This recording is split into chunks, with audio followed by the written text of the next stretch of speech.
It's week 7 of the NFL on TNT, and tonight we come to you from the great Northwest, Seattle, Washington. The Kingdome is sold out. A crowd of more than 64,000 will be rocking the joint as the Los Angeles Raiders are in town to take on the Seattle Seahawks. It's a big matchup in the AFC West. Kansas City won big today against Miami earlier, and the winner tonight stays one game behind the Chiefs. Hello again, everybody. I'm Skip Carey. My partner and analyst is Pat Hayden. You know, ever since last year when the Raiders lost that 51-3 playoff game to the Buffalo team, they've sort of been a surprise. What's with this club? Well, you know, they're playing much like their 3-3 record this season. Very average, inconsistent football.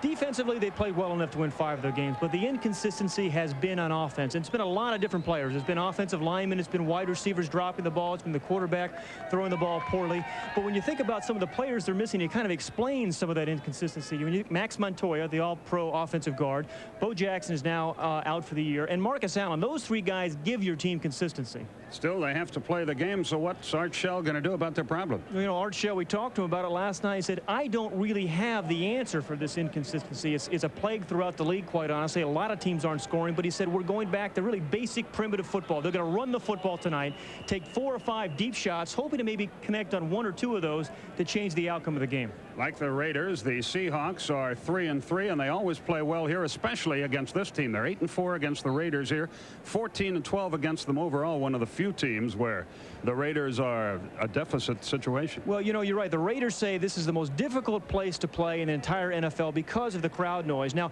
it's not just a matter of fans cheering for the home team. It's a matter of this crowd noise preventing your offense from doing things, calling audibles when you're driving, offensive linemen communicating to one another.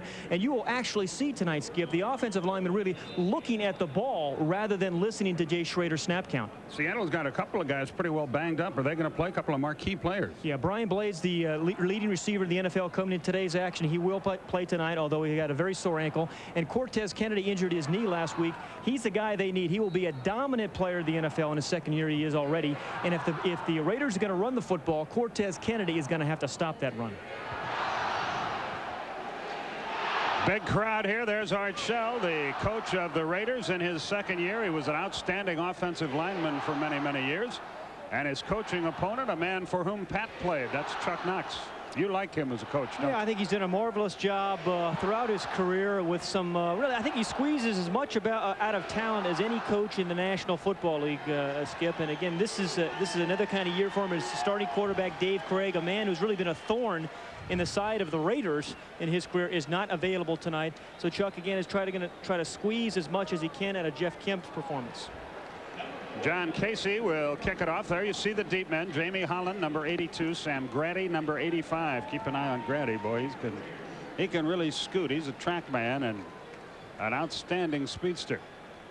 We're ready to go, and we sincerely hope that you'll enjoy it and that we'll have a good one for you on Sunday Night Football. Hope they have a good one tomorrow night too, but specifically on Sunday Night Football.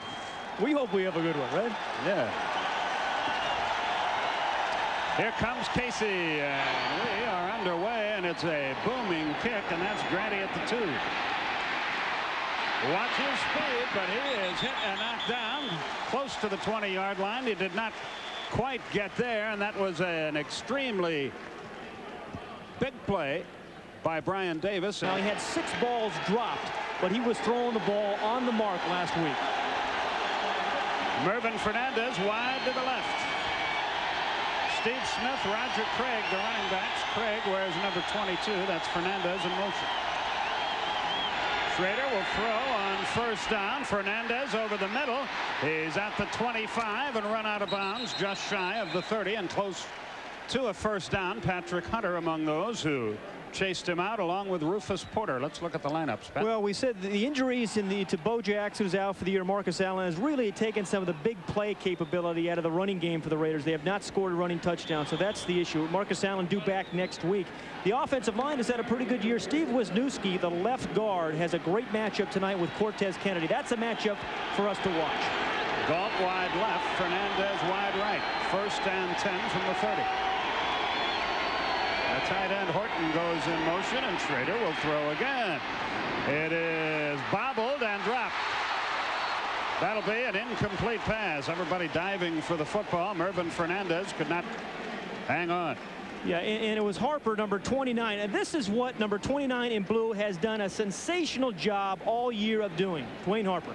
That just rallying to the ball, and when the ball's up, he knocks it away. Now, some guys get there, some defensive backs get there and make plays, and they make the tackle after the catch. What Dwayne Harper has been doing a terrific job of this year is stripping the receiver of the ball. He has taken the next level in his 4th year in the league of being a great defensive back. 2nd and 10 for the Raiders. They've yet to put the ball on the ground.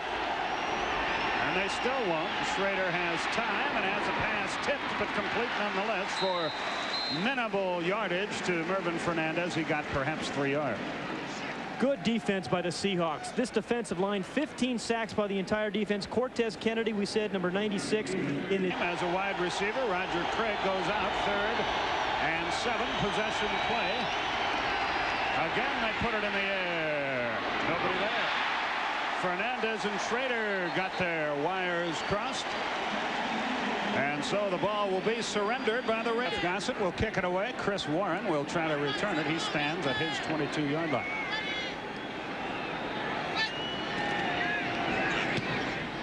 Wow. The kick is a very, very good one. It drives Warren back to about the 13.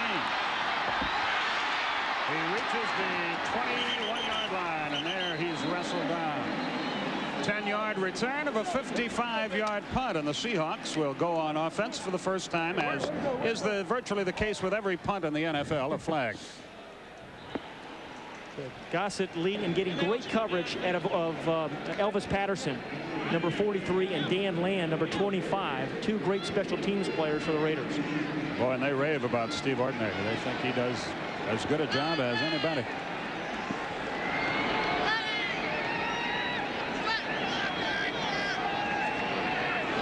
Pressure. He got it away. He's on the ground. I see no flag. Warren with a return to the 46-yard line. They almost blocked it, but that's a big gain for the Seattle team. 39-yard punt, a 14-yard return. So the Seahawks will have great field position when we come back. The Seahawks go to work. Fenner and Williams, the running back. Play action. Kemp will throw on 1st down. Blades has it at the 40, and he's down to the 36-yard line before Lionel Washington knocks him down. A 17-yard pickup. Well, Brian Blades coming off an injury, sore ankle this week, but they need him in the lineup to beat the Raiders, because what he's great is against close coverage and bump and run, which you'll see later out of the Raiders. He comes out of breaks quickly, and he has 3 or 4 different releases at the line of scrimmage, which allow him to avoid the bump. 1st and 10 for the Seahawks. Tommy Kane goes in motion. Again, Kemp will throw. We haven't had a running play yet. Down the middle, complete to John L. Williams inside the 30 before Tom Benson makes the stop. He's out of Oklahoma. Here's that Seahawk still in the game. Kane goes up. 2nd down, 2 yards to go. Williams the carry, and I think he got the 1st down. We'll wait and see the spot. And as they unpile, let's look at the defense. Winston Moss made the stop. Good front 4. 17 sacks by this front 4. Howie Long still one of the most powerful players in the league. Townsend's coming on again. Good crew of linebackers. Winston Moss, who came in a trade with Tampa Bay, has made a tremendous difference, I think, in this Raider difference, playing every down for the Raiders. And again, you're going to see some good corners tonight. McDaniel and Washington for the Raiders, and we've already seen Dwayne Harper and Patrick Hunter for the Seahawks. But a good secondary there. Eddie Anderson, very good tackling free safety. They remeasure it, and a 1st down is the result. And at the 26-yard line, Kane wide to the left. Again, he'll put it up. And it's complete to Williams, close to the 20-yard line. A pickup of 6. Benson again on the stop. They're going to mark it at the 21. Jerry Robinson helped out as well. Well, we have seen 3 1st down plays by the Seahawks, 3 passes and 3 completions. And again, this is exactly what John L. Williams is the setback behind Kemp. Delay to Williams. He's got a little room. He crosses the 20 down to just about the 18-yard line. Bob Golick involved in the tackle along with Ronnie Lott and Tom Benson.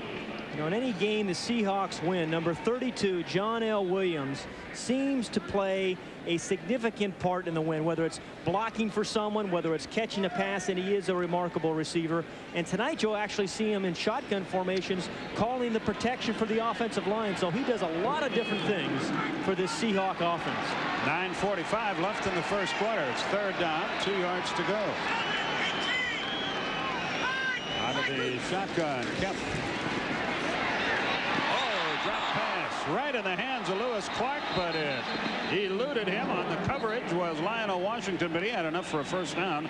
He simply dropped a perfectly thrown ball. Flag on the play. And it's against Seattle.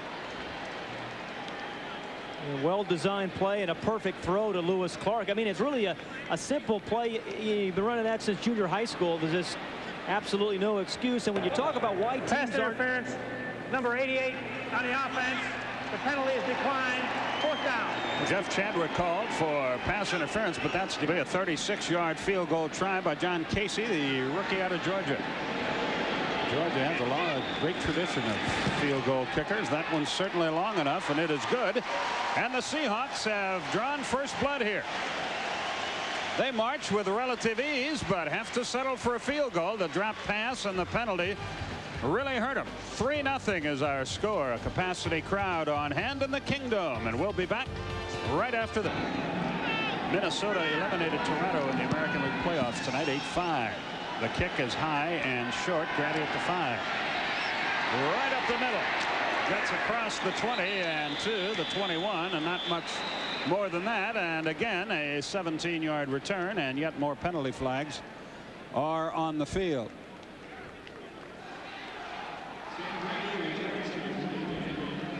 It's against the Raiders. A holding call, and Art Shell not happy with the way things have started. Well, you know, they've struggled a lot, largely because of all those penalties. Look what happened at the bottom of the screen. Penalty yardage from 1990 to 91. You see all the categories. Points, they're down by 5 points.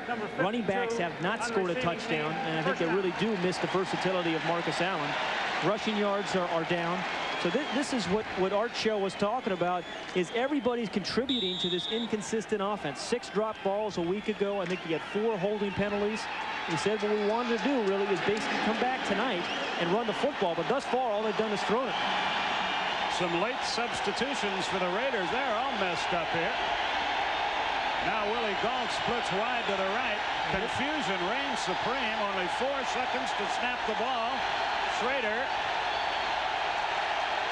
I don't think he got it away. Flags fly and very little gain, but I don't think that play will count. It's delay a game. The Raiders, wonder how many times I'll call them Oakland tonight. The Raiders were all loused up from the get-go there. Well, 2 things. A, in the 7th week of the season, that shouldn't be happening. Offense. There is no play. Still first down. Shouldn't be happening in the 7th week of the season. And number 2, I'm surprised really Jay Schrader didn't call a timeout there, because this is the area of the field where this crowd can really give you problems. This is the area of the field where you can't call audibles, where your offensive line can't communicate with one another, and you have to go with hand signals, and the offensive linemen have to look at the ball. So now it's 1st and 15 from the 7, and a very, very bad field position here. Willie Gault is wide to the right. Roger Craig, the lone setback. Ethan Horton in motion. Craig gets the call, gets a block, gets a yard, maybe 2. Terry Wooden, the linebacker, in on the stop at the 9-yard. And that is exactly what the Raiders were most concerned about, the crowd noise. It's 2nd and 13. I forgot the penalty. 2nd and 13 for the Raiders from the 9-yard line. Play action. It's tipped. It's incomplete. Making the tip, Tony Woods, the defensive end out of Pittsburgh, knocked the ball away. You know, some guys just have a knack for that. You know, Skip, some guys are always in the area, but, you know, and they'll jump up and the ball will go in between their hands. But Tony Woods has always been the kind of guy, if he gets close, he makes the play. So it's 3rd and 13 from the 9-yard line. Roger Craig comes out of the game, and the Raiders off to a dreadful start. And third down is where Tim Brown has been the featured receiver for the Raiders.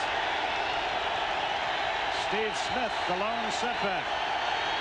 Schrader from his end zone. Tim Brown. Hayden called it. It's complete at the 30 and good for a first down. Eugene Robinson, a hard hit, but a 21-yard pickup. Nice going. I'm sounding more and more like Hank Stram all the time. They do a little business on the right. Slot guy on the right side, Tim Brown. What they like to do is get Tim in the slot and give him the whole middle of the field to work. Now, you see the little stutter step there? The little stutter step there by Tim Brown allowed him to get open. Otherwise, number 29, Harper, has him well covered. It was a nice change of pace speed by Tim Brown. Mervyn Fernandez comes wide to the right. First and 10 from the 31. The second man through is Steve Smith, and he crosses the 35-yard line, goes down at the 36. Cortez Kennedy in on the stop. He's one of the best in the business. Second in his third year out of Miami, a 296-pounder. The most amazing stat of the night to me, Pat, is that the longest run from scrimmage the Raiders have had all year is 13 yards. That's incredible. Second and 5 from the 36.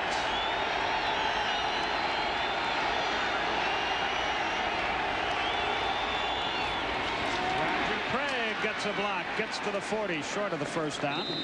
It'll be third and about a yard. Darren Como in on the stop, the middle linebacker.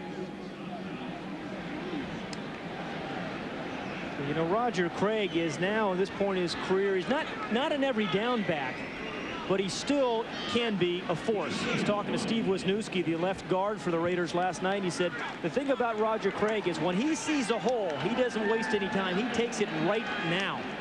But, you know, the interesting thing is I don't think the Raiders are getting enough of him, enough use out of him as a receiver, because he is one of the all-time receivers coming out of the backfield. He has been sensational his entire career.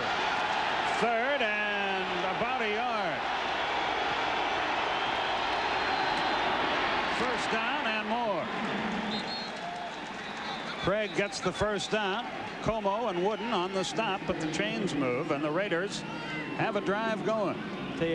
Short yardage, as we talked about earlier, is just looking for elbow room. It's a bunch of big bodies staying low and just trying to get a little bit of a crease. A good block by the right guard, McElroy, number 77, on Cortez Kennedy, allowed the guard to pull around, and then Roger Craig to find that little crease for the first.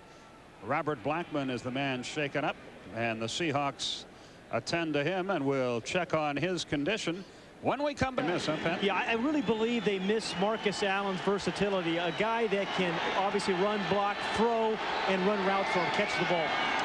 First and 10. Schrader will put it up. He's chased out of the pocket, but he throws complete. Very close to a first down. Yeah, that was a pretty good rush by Tony Woods, number 57, the outside line, or the defensive end for the Seattle Seahawks. Now, what you'll see with these Seahawks defensive linemen in particular is how they get pretty good leverage. It's going to be the left, the right part of your screen. Number 57 just kind of blew right through the offensive tackle, Bruce Wilkinson, just got underneath his shoulder pads and pushed him right back into Schrader. Second down, a yard to go from the 47-yard line. Smith, first down, and plenty to spare. He gets to the 40. Before he is stacked up, Joe Nash, a reserve defensive lineman, in on the stop, number 72. Como helped out. You said Rufus Porter, number 97, has been a thorn in the Raiders side for 3 or 4 years. He's a small linebacker, 227 pounds. Running at him is what the Raiders would like to do, because he's not necessarily a guy that can take on big backs and guards. What they want to do is get him in passing situations on the corner of the defense, because on turf, where he doesn't slip, he gets off faster than anybody in the league. Ninth play of this drive is underway, and it's Craig, and he lost the football, and a big scramble, and it looks like Blackman recovered for Seattle. He did. Craig coughed it up, and Robert Blackman with the recovery, and that's just what Art Shell was talking about. Well, it's one guy on one play, one guy on the next. A week ago, he had a fumble, Roger Craig did, that probably cost the Raiders a chance to win the football game. It certainly is not from determination, the high leg. As the Seahawks take over, first and 10. Play action. Kemp rolls right, throws long, complete, and out of bounds downs at the 48-yard line. Brian Blades against 10 is the situation from the 48-yard line. Williams and Fenner are the running backs.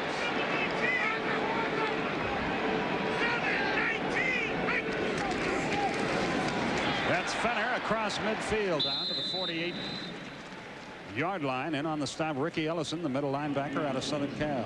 Yeah, Ricky Ellison, number 50, the middle linebacker for the Raiders, is a guy that, you know, he plays every play like it's for the high school championship. You know, when you're 17, 18 years old, football was so important to you. He is still playing like that in now his 8th year in professional football. And Dave Adolph, the defensive coordinator, said this week that, hey, here's a guy that really has a great work ethic. People around him see what he does to prepare himself, and he makes his teammates better players. Blades to the left, Kane to the right. 2nd and 6 for the Hawks. That's complete. That's Kane, and he is shy of the first down at just about the 43-yard line. And this is a nice start of the game for Jeff Kemp, a guy who's been much maligned through just a stupid interception at the end of last game that almost cost the Seahawks the game. He's thrown 9 interceptions on the year, but he's done a beautiful job of being patient, throwing the ball well to short receivers, and in particular on first down. He's completed every throw on first down. 3rd and 2 and 4 wide receivers in the game. Jeff Chadwick, Lewis Clark checking. Possession play for the Seahawks out of the shotgun. Williams, first down and more inside the 40. Eddie Anderson in on the stop along with Winston Moss, but a first down for the Seahawks. 1:40 remaining in the first quarter. The Seahawks continue their drive. Kane goes in motion. Kemp to throw again. Down the middle, has a man. It's his tight end, Mike Tice. He's hit immediately, but not till he picks up yardage. Ricky Ellison the stop, a 6-yard advance, and Kemp is picking them apart. Yeah, 5 for 5 on first down, and that's exactly what Chuck Knox said yesterday. The Raiders don't think Kemp can beat him, and if it is, he's going to do it. It's going to be on first down, and I think the throw to the tight end is the easiest throw for any quarterback to make. He's right in front of you. The ball's not in the air for a very long time, and he's a big target. Kemp 6 out of 7 for 57 yards. A great start for him. 2nd and 4 from the 32. Less than a minute remaining in our first period. Travis McNeil in motion. Fenner with the ball. He pops it. He's inside the 20, down to the 18-yard line. Lionel Washington, Eddie Anderson, Ronnie Lott all there, but a 13-yard advance and another first down. And Washington isn't getting up.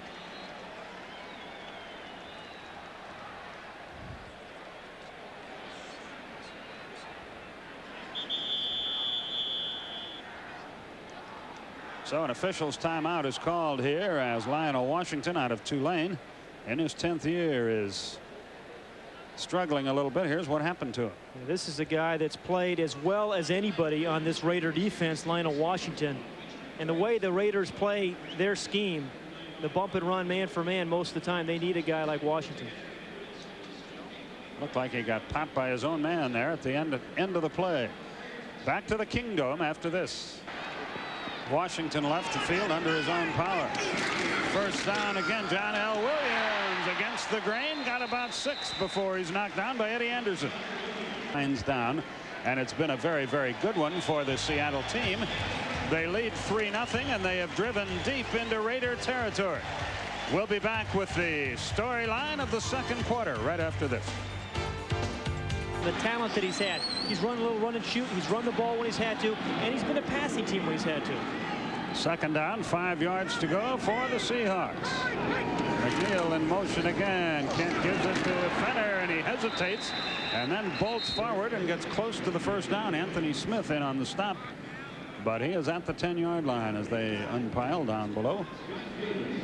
Well, the Seahawks in the first quarter threw for 51 yards, but 49 of those yards came on first down, and that, I think, was the story of the first quarter. The success that Jeff Kemp had throwing the ball on those early downs. And again, that sets the plate for everything else. You have every other option available to you when you complete the ball on first.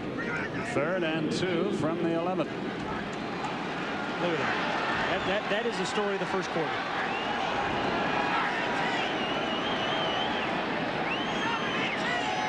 Clark in motion. Kemp to throw. Has to run. Throws into the end zone.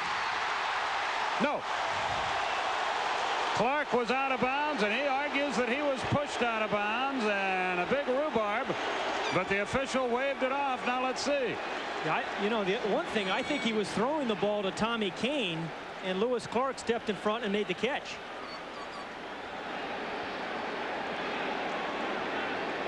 Okay, Clark, number 84, is the man in motion, but number 81 at the top breaks to the corner, and I think that's the guy that Kemp is trying to get the ball to. But indeed, there's 1 foot. No, he's out. Take another look, different angle.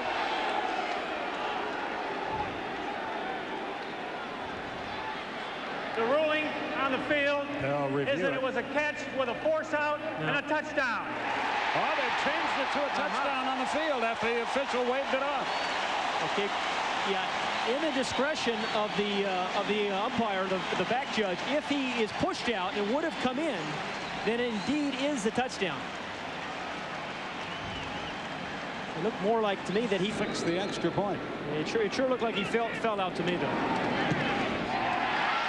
That's good, and things are groovy for the Seahawks. What? They lead it 10-0, and we'll be back to a happy Kingdom. Be cool, baby. Right after this. Groovy. Holland and Grady are the deep men as Casey kicks it off, and it is high, not real long. Sam Grady at the 10. And he is tripped up shy of the 15-yard line. Wow. Great special teams work. Dedrick Dodge made the stop. Just a 4-yard return for Grady, and once again horrible field position for the Raiders.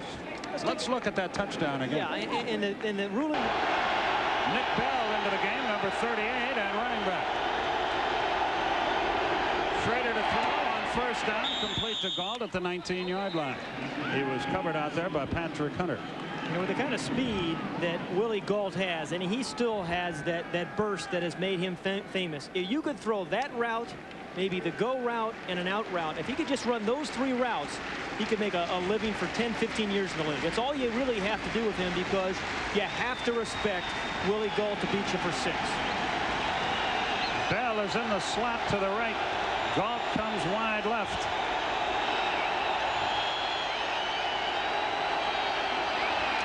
Schrader to throw again. Now he's going to run. Oh, he is popped, but he keeps his feet and goes forward to the 26. Rufus Porter got him. Well, Jay Schrader, we saw John Elway do that a couple of weeks ago. Same thing. Jay, I think it looked like Jay was trying to get down. And this is what kind of looks like and sounds like when you're scrambling like this. But Jay was looking for a place to dive, but all he saw was blue jerseys.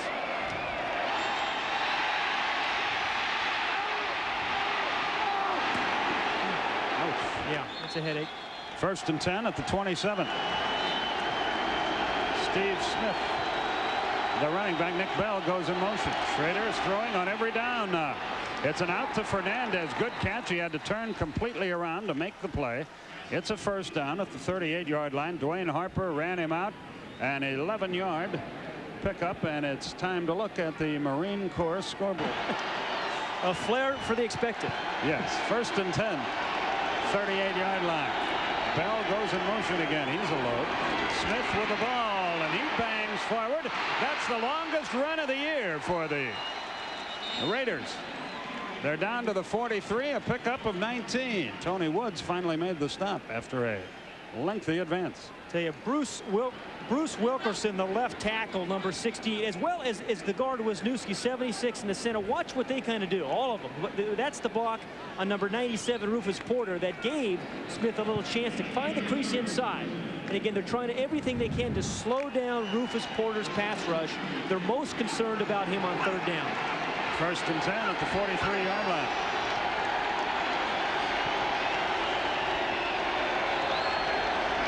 Bell in motion. Schrader, a little screen pass, flags fly. Smith with the ball and a sizable advance. He has first down yardage to the 32. Again, Tony Woods involved in the stop, but check the flag. Well, you know, this is a little bit uncharacteristic of the Raiders in that they're dinking the ball here, running a screen, throwing a quick out to Willie Gall. But you know what they're trying to do. You know they're setting up the deep throw. As you look at some more scores on the Marine Corps scoreboard. Upset there as the Falcons beat the 49ers in San Francisco. That game was supposed to be in Atlanta, but the playoffs in baseball necessitated a switch. We watched that game today. A little trouble with offense. The call is holding against the Raiders, who once again, that can change the game. First and 20 from their own 47 for the Raiders. Raiders to throw. Has some time. Throws and a diving catch and a good play at the 45-yard line. Ethan Horton, the tight end. Ethan Horton is really developing as a receiver. Caught a touchdown last week against San Diego. Terry Robisky, the offensive coordinator, spends a lot of time with Ethan Horton. Was a running back in college. They've converted him to a tight end. He's been there for a couple of years now. And each week it seems like Ethan Horton becomes more and more of a polished player, polished tight end. We've seen him block Rufus Porter a couple times, dominate there, and then he makes a nice fingertip catch. Second and 12 from the 45-yard line. Powers his way forward, breaks a couple of tackles. He's 4 or 5 yards short of the first down, but a good advance nonetheless. Nick Bell, they really like him, a second-round draft choice out of Iowa. Yeah, 255 pounds. I mean, it's like having another guard in the backfield, but he's nimble like a halfback. I mean, he really does have some moves. He can make people miss. He can spin, he can turn, and then he can run over you like this. But you're going to need 2 or 3 blue jerseys to bring Nick Bell down. 3rd and 5 is our situation. Tim Brown is checked into the game. As Pat told you, he's their 3rd down guy.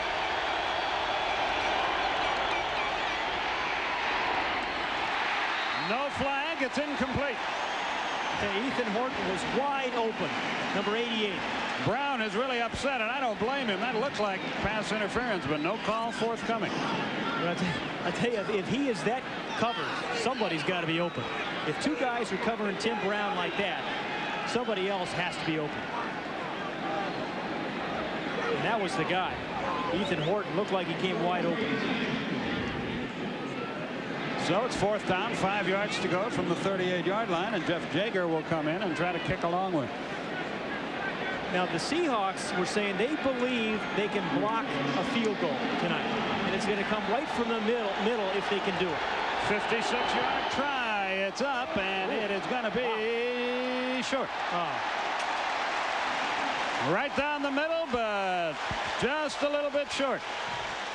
So the score stays the same. It's 10-0 Seahawks. We have 9:18 remaining in the first half at the Kingdom. A capacity crowd on hand.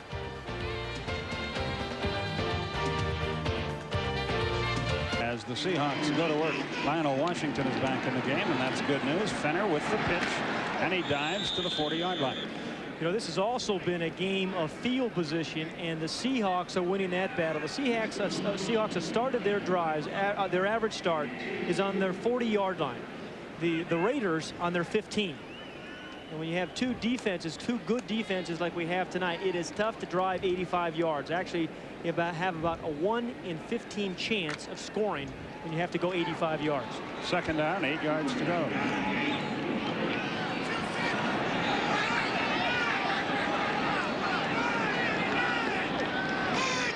Sonny Payne is split wide to the left. Kemp will throw. Oh, it's incomplete, almost intercepted. It went off the fingertips of Mike Tice, and Eddie Anderson made the diving try. Mike Tice is a guy who has forged an 11-year career. When you know he arrived here as a long shot. The ball just was thrown behind him. As a long shot in 1981, he was a 6'7" quarterback with a pretty bad arm, quite honestly, but he's survived 11 years now as a tight end. Speaking of big quarterbacks, disappointed that Dan McGuire is not eligible. We were looking forward to seeing him, the rookie out of San Diego State. Possession play here, 3rd and 8. Kemp out of the shotgun. He throws incomplete, intended for Payne. Boy, and Blades is upset. He was all by himself right down the middle at the 50-yard line, but Kemp didn't see it. Yeah, that's awfully good coverage by Gary Lewis, one of the nickel corners for the Raiders, number 21. He did a terrific. Rick Tootin, who just joined the Seahawks, will kick it to Tim Brown. He gets it away, and it's a terrific kick. They'll let it bounce, and it gets into the end zone. The Bootin' Tootin' did his thing. A 60-yard punt, no return. And so the Raiders will go to work at their own 20 with 8:19 left in the quarter. Dilemma is here, but there has been a conference by the officials because when the ball was punted the end zone, Elvis Patterson, right there, number 43, ran back in the end zone and ran it back all the way into the Seahawk end zone, and the Raiders are claiming now it should be a touchdown, but to me it's a touchback with the Raiders getting the ball on the 20. The penalty on the play is too many men on the field on the receiving team, too many men on the field on the kicking team. The penalty's offset. We're going to replay 4th down. That sounded like some confusion. They weren't sure either what happened. It was bizarre. Glad you're the analyst, because I don't have any idea. He kicked the ball in the end zone. That's a touchback, and they should have it at the 20. But both teams, they say, had too many men on the field, and we hope to get a clarification of what really went on there. But we'll have another kick forthcoming here.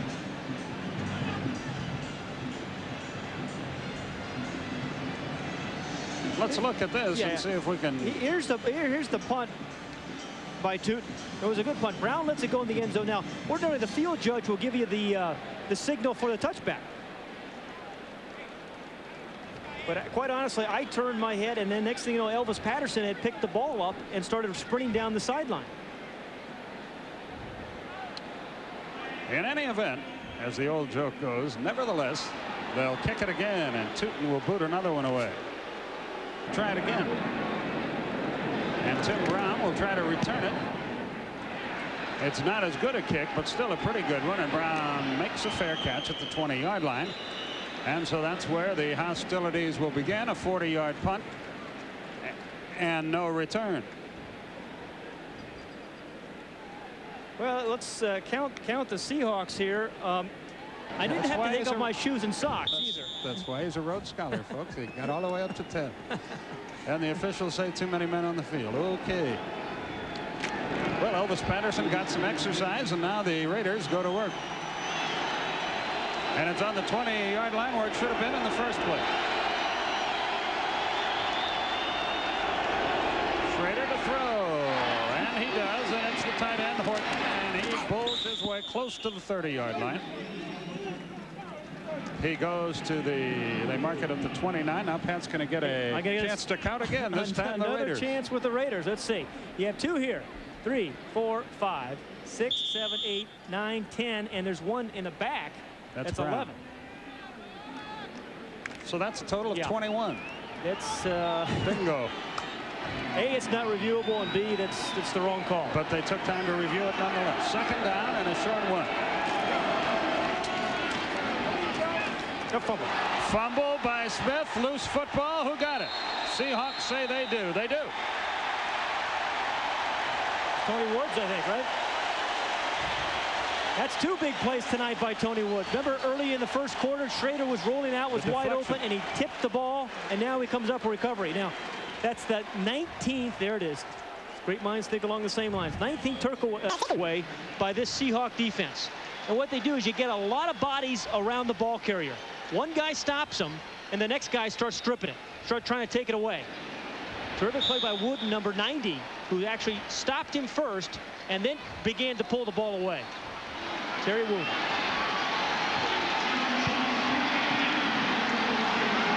So the Seahawks have it again. They're in Raider territory at the 34. Kemp play action. He throws. He's got a man, and he missed it. He had him wide open. Tommy Kane out of Syracuse threw it behind him.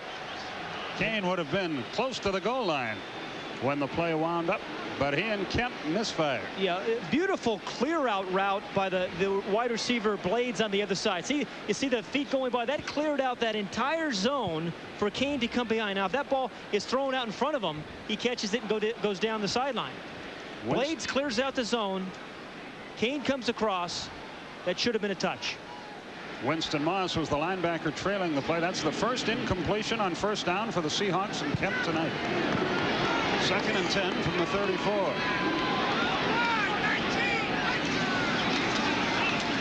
Kemp has time, throws. Kane has this one at the 30. He's to the 20, and down he goes.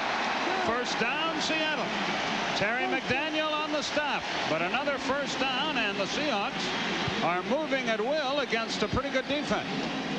Tommy Kane is one of those guys, if you just give him enough chances, he's going to do something with the ball after the catch.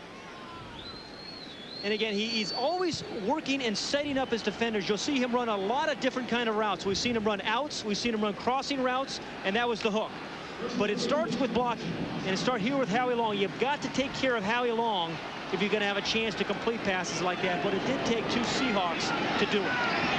First down at the 20. Fenner bangs forward down to the 17-yard line. In on the stop, Eddie Anderson and Ricky Ellison. Well, that time Fenner ran right through the tackle of Howie Long. Howie Long scraping down the line, but Fenner, who's had a disappointing season, quite honestly, this year for the Hawks. But watch Long. What he can do is he can stuff you there. See Millar, see how he gets his hands out, stops the line of scrimmage, just gets his head on the wrong side. And Derek Fenner is just such a big, strong back that he's going to run through tackles if you don't get your head on the right side.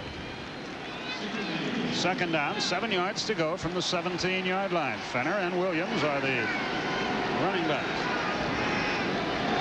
Fenner goes in motion. Kemp to throw. He's under pressure, and he threw it away. Nobody near him, and It's got to be a flag is thrown, and that'll be a late hit against the it's going to be Raiders, perhaps. I think it was grounding. Yeah. Yeah, grounding is going to be the call. There was nobody in the end zone. The crowd here doesn't like that.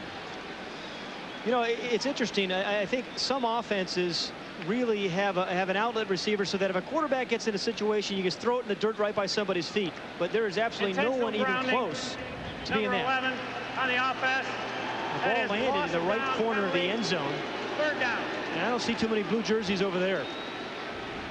Or any jerseys, period. No, the side judge is there, right? Wonder how many men were on the field on that play. Well, now it's 3rd and 20.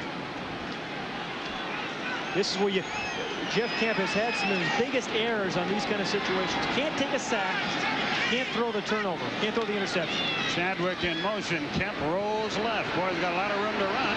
Throws instead, has a man. It is complete. First down, 11-yard line. You talk about 19-yard pickup to Blades. Working the sideline. Brian Blades did an absolute fabulous job of going up and catching this ball with his hands while simultaneously keeping the feet in. He did not get enough for the first down. He's about a yard away. Yeah, but after a catch like that, you got to go for it.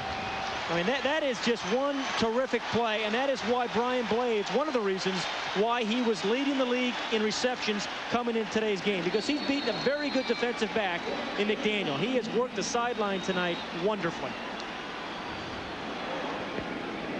That's a real feel for the game. Now time is called.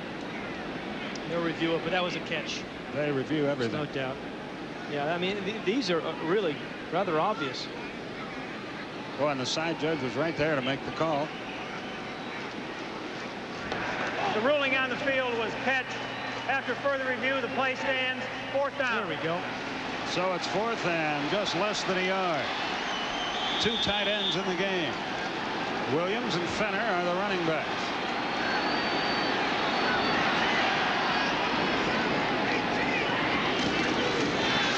Fenner pulls his way forward. Did he get enough?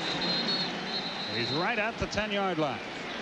I don't know if he got enough, but Ricky Ellison, middle linebacker for the Raiders, sure read the play.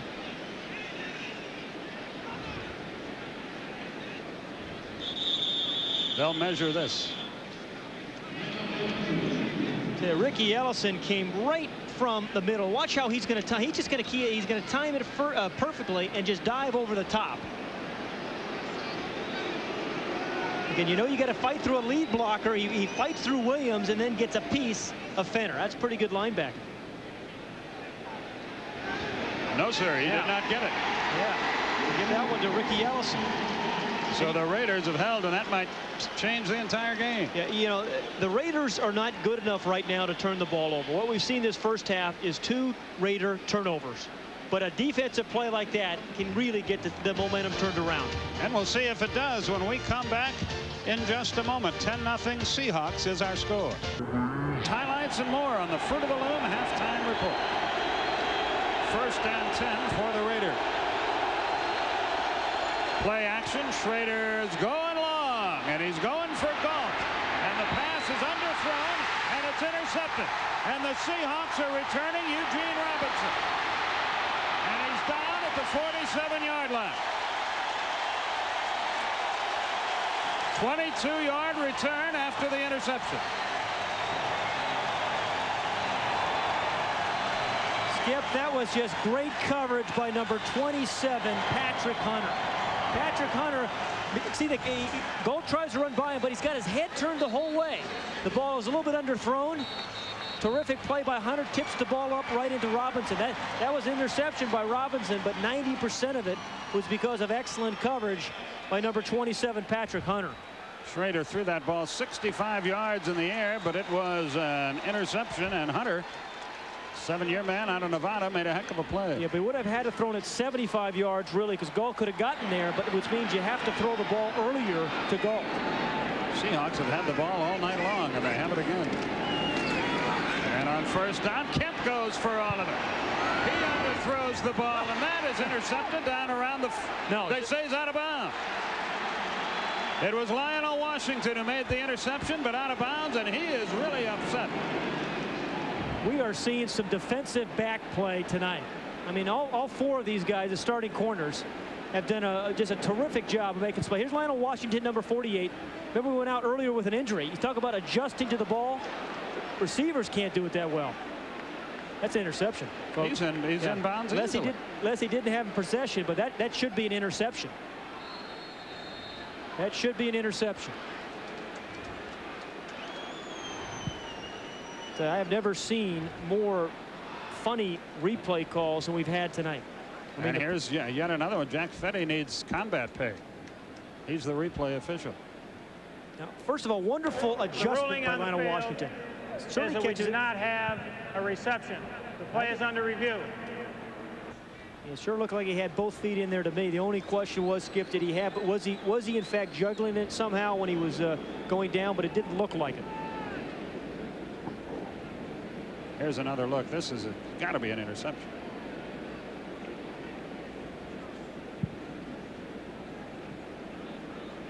Yeah, that's the best angle. Yeah, that's pretty obvious, I think. And you're right. The only thing is if he bobbled the ball, but the official did not indicate that. No. So. These guys are working overtime, but there's been some strange ones tonight. Very strange. So the beat goes on here. After further review, we have a reversal. It's an interception. That's the right call. The instant replay ruling is interception. 1st down. So back-to-back terrific plays by defensive backs, and the Raiders will get it back one more time. Deep in their own territory with 4:56 left. Al Davis. You don't think he's involved? How many owners do you know they're actually up there diagramming plays like Al was just there? He is a very interesting gentleman, Al Davis. See where they mark the ball. It's going to be at the 9-yard. The play, I mean, somebody doing something a little bit unusual, unexpected. You know, catching a crowd on 3rd down, stopping somebody when you have to. But the Raiders haven't had any of that, quote, making a play this season. Now the officials realize that the ball should be back at the 5-yard line, and that's where they mark it. The Raiders have started at their own 19, then the 12, then the 14, then the 20, then the 11, and now the 6. Schrader will throw. Complete, but shy of the 10-yard line. Tim Brown with the reception. Dwayne Harper with the stop. You should have seen the cushion that Patrick Hunter had given Willie Galt that time. I mean, it was a 15-yard cushion. Gault hooked in front of him, but Schrader went the other way to Brown. That's Terry Robisky on the left, the offensive coordinator for the Raiders. Said, hey, what we need to do is have somebody step forward and make a couple plays. Do it when the game is on the line, when we need it. This is one of those times for the Raiders. Nick Bell comes wide to the left. 2nd and 7. All alone down the middle. Tim Brown. He's brought down at the 18. That's enough for a first down. Darren Como, the middle linebacker, made the stop. A 10-yard pickup. You know, watching Tim Brown play is a little bit like watching, you know, a basketball game when you clear out a side for a guy. That's what the Raiders try to do with Tim Brown. Get him in the middle of the field. Let him work it. Because he's got a great sense of where people are, where he is, and what to do with the ball after he catches it. 1st and 10 at the 19-yard line. Time is becoming a factor here. 3:40 left in the first half.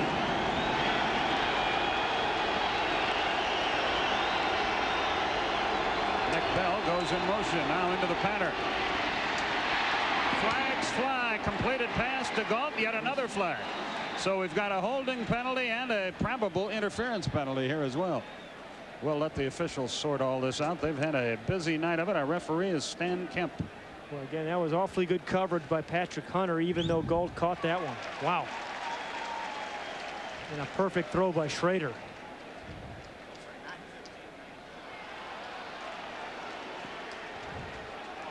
We've got interference on the Seahawks, but what about that other flag way back at the 12-yard line? Illegal hands to the face. Number 66 on the offense. Pass interference. Number 25 on the defense. The penalties will offset. Offsetting penalties against Steve Wright and Robert Blackman. Wright of the Raiders, Blackman of the Seahawks. Right there, yeah. A good call. He had Jacob Green right by the face mask. 1st and 10 from the 19. Schrader throwing on virtually every down. Now he has to run for his life to the 23-yard line. Woods and Como involved on the stop. Into the game comes the sprinter Sam Grady out of Tennessee. Sam Grady, number 85 for the Raiders, is a guy that Fred Biletnikoff has been spending a lot of time with. Came in as one of those speed guys that really didn't know much about running patterns, but he has developed into quite a receiver. 2nd and 6 from the 23. Intercepted on his way for a touchdown is Patrick Hunter.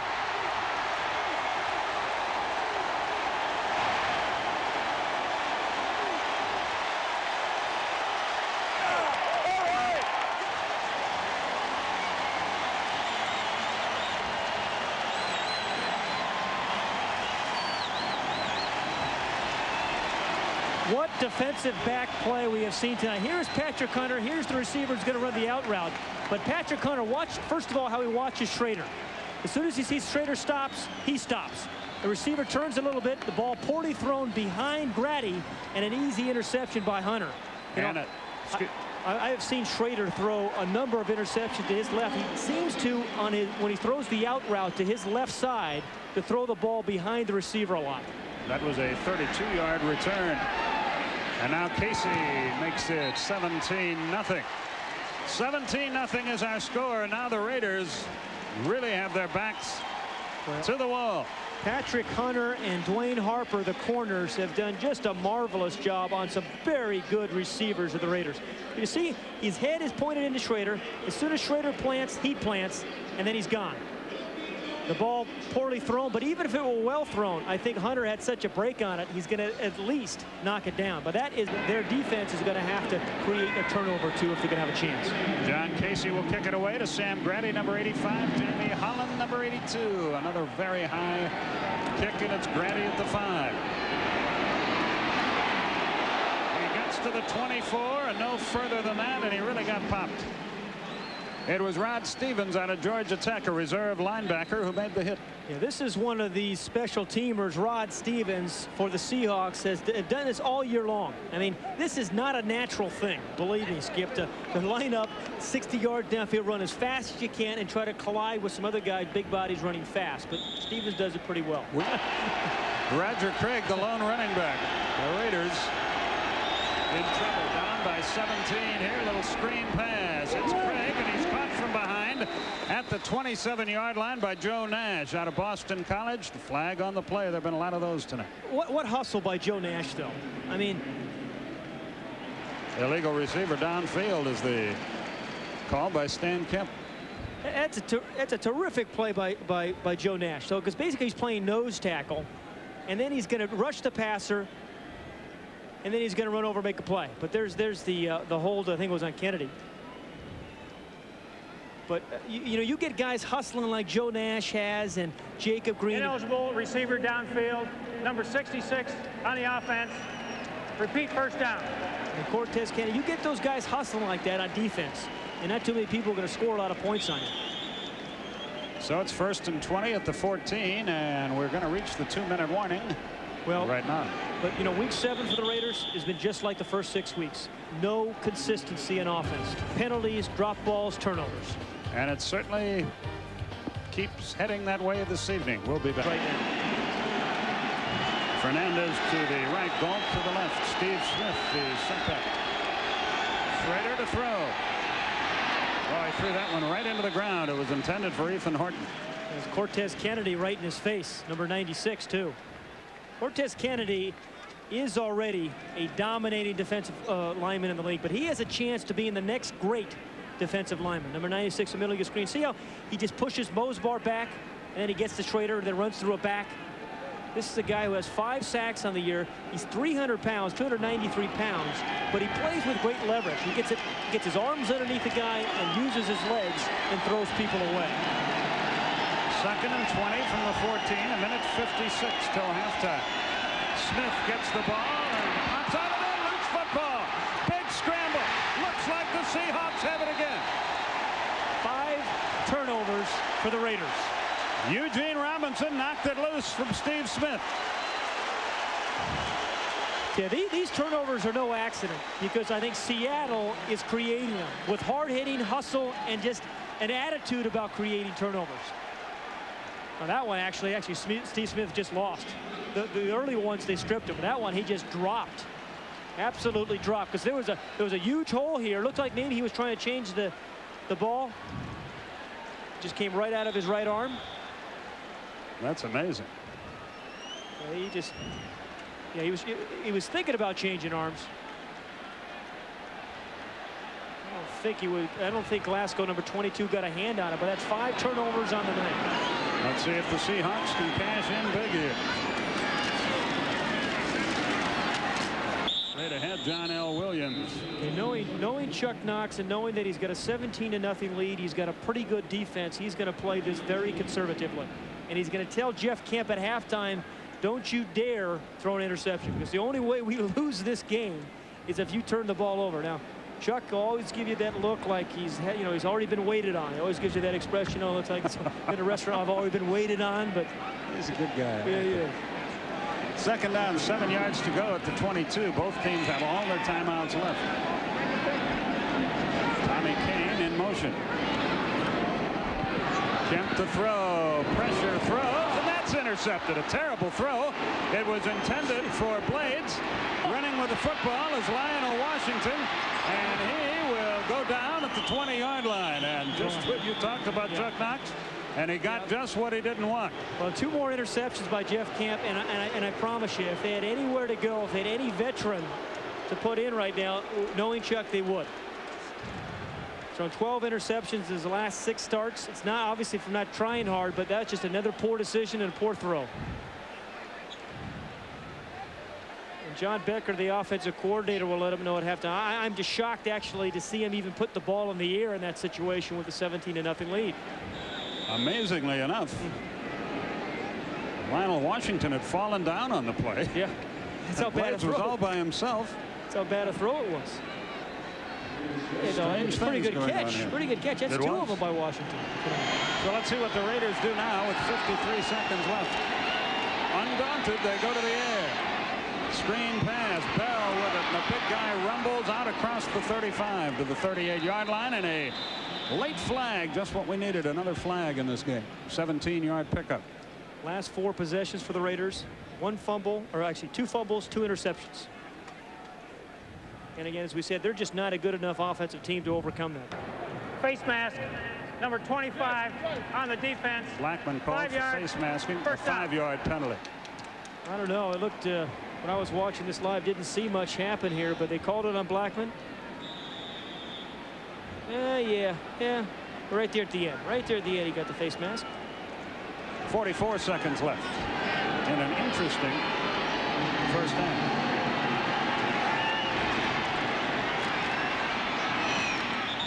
Knocked away. But Patrick Hunter again. Willie Gault they better try somewhere else because Hunter is doing a job. Yeah, he is. And, you know, and that's what you learn. You say, hey, Patrick Hunter has got my number tonight. Let's work on somebody else. Let's give old Dwayne Harper a chance. But again, wasn't a sharp pattern by Gault, quite honestly. That was a poor out route. And he dropped the ball before Hunter got there. Yeah, when you run that out cut, you want that receiver working his way back. And Willie Gault didn't do it on that route. Trips left for the Raiders here on 2nd and 10 from the 43.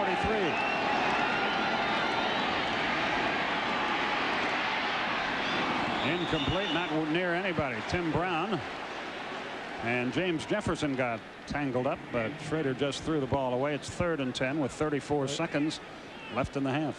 This defense of the Seahawks is doing a terrific job. I have not seen too many wide receivers open. And that time, they're taking turns out there. We've seen Hunter. We've seen Harper. That time, James Jefferson, number 26, was all over Tim Brown without the interference. And that's the defensive coordinator for the Seahawks, Tom Catlin.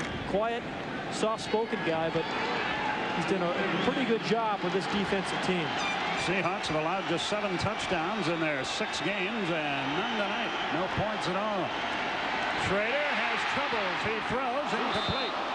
Joe Nash almost picked that thing off. How about Joe Nash? We've seen him scrambling around, making plays downfield, taking on centers. And there, Joe Nash almost makes the interception, Skip. And Jacob Green applied the pressure. Yeah. It's almost a one-handed stab by the nose tackle. Boy, that would have been something if he'd have made that play. It probably would have been the first interception of his career. Jeff Gossett will kick it away, or at least every indication points to that. Chris Warren will try to return it. He stands at the 15 and reaches the 25 and another flag. 42-yard punt, 9-yard return, a flag with 19 seconds left. Blocking below the waist, I guess, by the Seahawks. I think they called Lewis Clark. That's not Lewis and Clark. No, that's Lewis Clark. That's his brother. Can't throw the ball here. I promise you, Skip. Great. That's why he's the analyst, folks. Kemp goes down, and if God is good, that'll end the half. Should have been more, though. Should have had 17, maybe 24. And the half is not over. Why not? Because Raiders the officials blew the whistle. Raider called timeout. With 13 seconds left in the half. The Raiders, several of their players are already in the locker room and are now being called back. What is going on here? There he comes. They have 2 timeouts remaining, 13 seconds remaining in the half. They'd like to use all 3 of their timeouts and then try to block a punt. Well, I think you'll find Seattle will find a way, even if Kemp has to scramble around back there without going in the end zone. You can use up 13 seconds. What if 2 downs? Wouldn't it be something if they popped one here? Hey, Ricky Irvins did it today for the Washington Redskins late in the ball game. And that's exactly what they do. John L. Williams bulls his way forward. And now play is halted with 7 seconds left, and that's the 2nd timeout called. But now, Ricky Ellison on the stop. If you want to use the 7 seconds, you run a swan, forcing a punt, blocking a punt. That's what's going to have. They have not had that all year. That's what you mean by making a play. 3rd down, 8 yards to go, 7 seconds left, 1 timeout remaining for the Los Angeles Raiders. John L. Williams pulls his way to the 16, timeout with 3 seconds left. So the Raiders got their wish, and they'll have a chance to try to block a punt. They have used their final timeout. Now, you know, this is interesting, too, because the Seahawks do have this new punter, as you mentioned earlier, Rick Tootin. But they do have a very good long snapper in Troy Junkin. Running a lot. I think maybe we got poked in the eye. But there's Junkin, number 83. He is. They're just going to run it out now. They're just going to run the clock out on 4th down. Even if Kemp has to scramble around back there for 3 seconds. Well, he was down and 4 from the 17. Another odd occurrence in this game. John Williams on a sweep, gets outside, gets some yardage, and a half comes to a close as he's brought down at the 30-yard line by Eddie Anderson. The half is finally history. It's 17-0 Seahawks as we go to the breakthrough. And the 3rd quarter is underway. Chris Warren will run the kickback, but not very far. He is down at the 12-yard line. Good special teams work by the Raiders to get the 3rd quarter started. Go from the 12-yard line. Kemp has to shake off the 2 interceptions. His team has a 17-point lead. And he's going to put it up again. And no, he's not. And there's a loose football, and that's just what the Raiders needed. They have it at the 4-yard line. Scott Davis. I think Howie Long caused it, and I think Scott Davis makes the play. It was Long along with Golick who forced the play. Now let's see if that stands. Okay, we get, boy, what a game. It hasn't been pretty, but it has been interesting. They're going to give the ball back to Seattle. I'm not sure what the situation is there, but Howie Long did a great job of disrupting that play, and that's exactly what Howie Long is. He is a disruptor. And they're going to. I haven't heard anything from the official, but that sure looked like a fumble to me. The ruling on the field is incomplete pass. The play is under review. Let's look again. Incomplete pass. Was his arm coming forward? Let's see. You see Long. You see the way he disrupts things. That's not that. That doesn't. I don't see that as a pass. Let's look at it here. He's scrambling. He's trying to get out of the pocket. No. That's not a pass. That's a fumble. But Howie Long, as he has done his entire 11 career years, is just disrupting things, taking 2 guys back in, taking blockers, lead blockers, getting to the quarterback. No, he got his hand sandwiched between his own offensive tackle, Bill Hitchcock, and then Long caused a fumble. That should be a fumble. What is the record for the most replays in a game? Mike Swanson, do you have that statistic? Stands is called. Oh, boy. 2nd down. What a tremendous break for Seattle.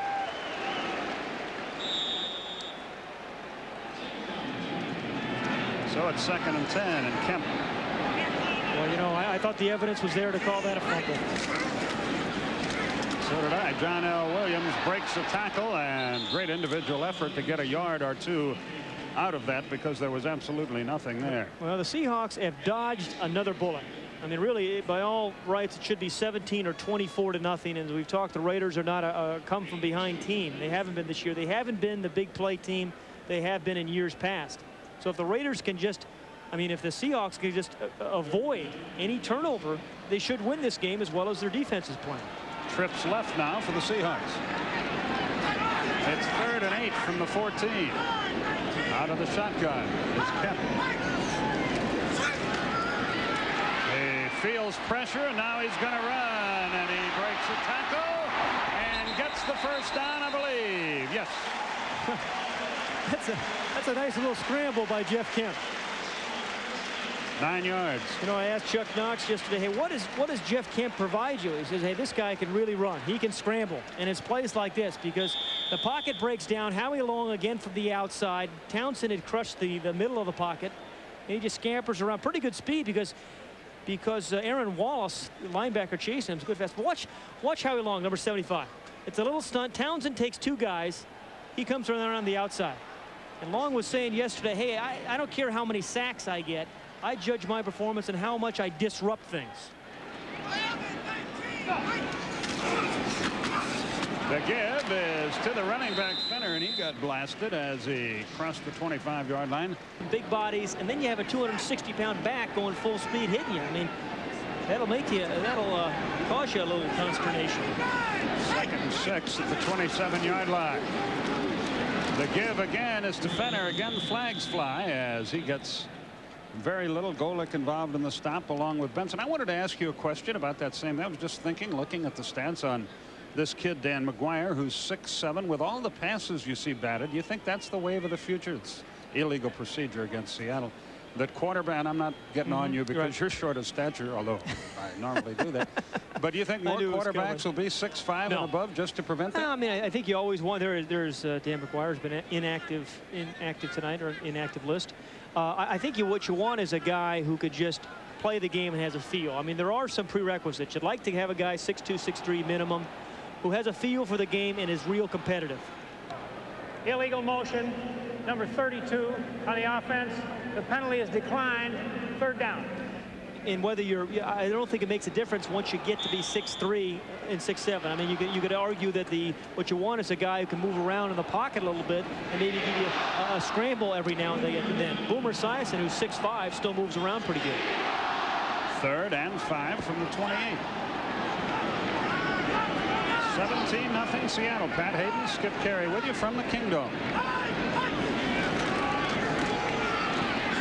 Kemp hangs it up there and overthrows another flag, another flag, and this game is a travesty. But you know why? The holding is because Howie Long and Craig Townsend are coming off the line of scrimmage so fast you don't have a chance. I mean, if you don't hold them, they're going to kill your quarterback.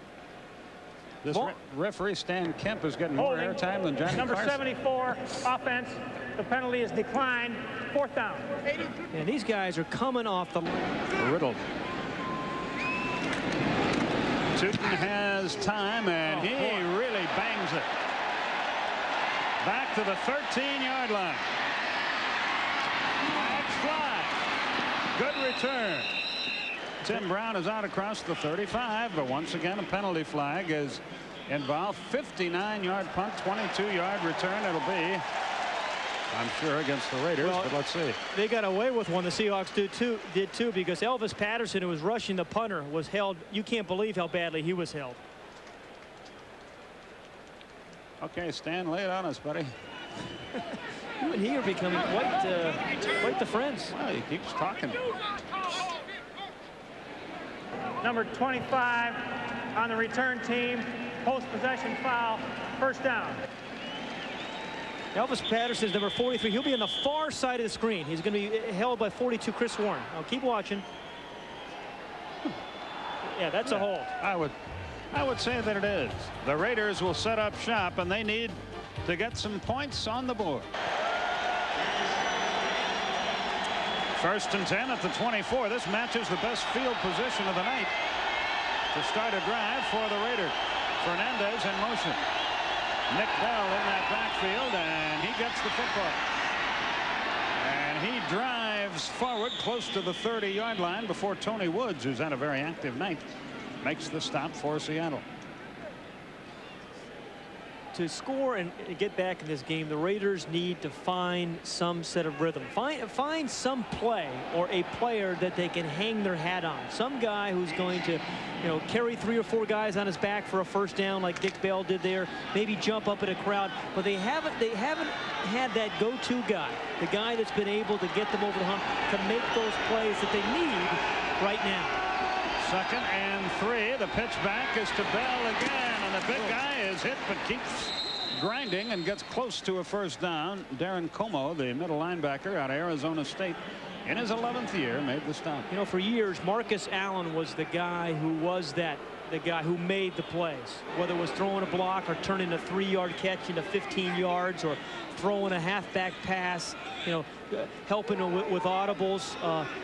Just doing those kind of things. You could count on him for making those kind of plays, and that's what made him an extraordinary runner. Right now, the Raiders don't have anybody to go to make those kind of plays.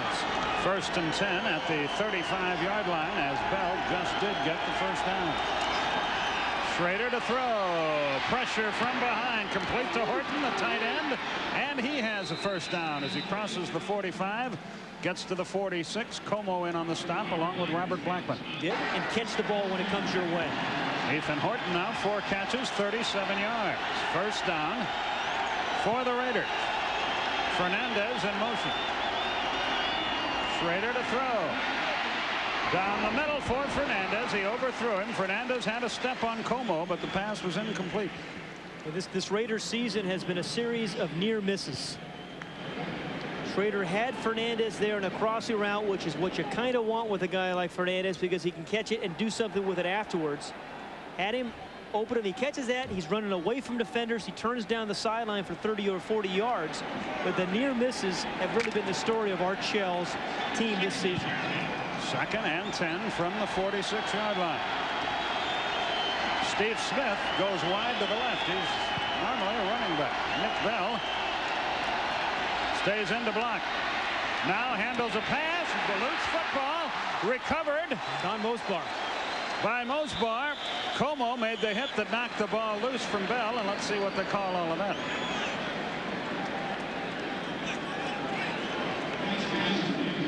Yeah, these Seahawk defenders do jar the ball loose from you, don't they? I mean, you can see why they have caused so many turnovers. I think 17 coming to the game, so 22 on the year. And that time it's Como.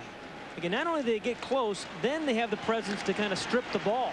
They give you a big hit, then they get their hands in there to knock it away. That was a fumble, and Mosbar with the recovery. Tim Brown checks into the game. Possession play. Schrader has time. There's a man. It's complete to Fernandez. First down at the 38-yard line. A nice throw by Jay Schrader, and a good call, because you had Mervyn Fernandez against Brian Davis. Now, Brian Davis is a guy that is a nickelback, number 34 for the Seahawks. Now, he hasn't given them the kind of trouble that Hunter and Harper has. Big, soft cushion on Brian Davis. And you said, hey, we can't throw the ball very well against Hunter. We're not throwing the ball well against Harper. Let's pick on one of the nickelbacks. That time they did on Brian Davis. Fernandez wide to the right. First down again for Los Angeles. Bell breaks it down to the 26-yard line before he's knocked down by Eugene Robinson. 12-yard advance. Big block by Ethan Horton, the tight end, number 88, right on Rufus Porter, number 97. He just gets his helmet right in his chest. He just kind of blots out the sun, turns him out, and that's why Nick Bell had that kind of run. But Ethan Horton has played pretty well for the Raiders tonight. The Raiders with their most impressive, well, they had one other good drive early in the game that was short-circuited by a fumble. First down one more time from the 26. 8:15 left in the third quarter. Bell rumbles forward inside the 25, down to about the 22-yard line. And here's where this crowd noise in the Kingdome can really get for Schrader's snap count. 2nd and 6 from the 22. Willie Gault wide to the left, Fernandez to the right. Play action.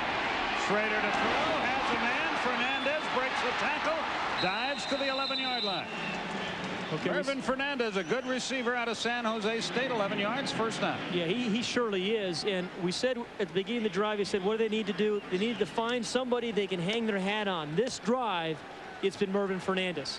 He beat a nickelback Brian Davis earlier. This time he beats the regular corner Harper and picks up another first down.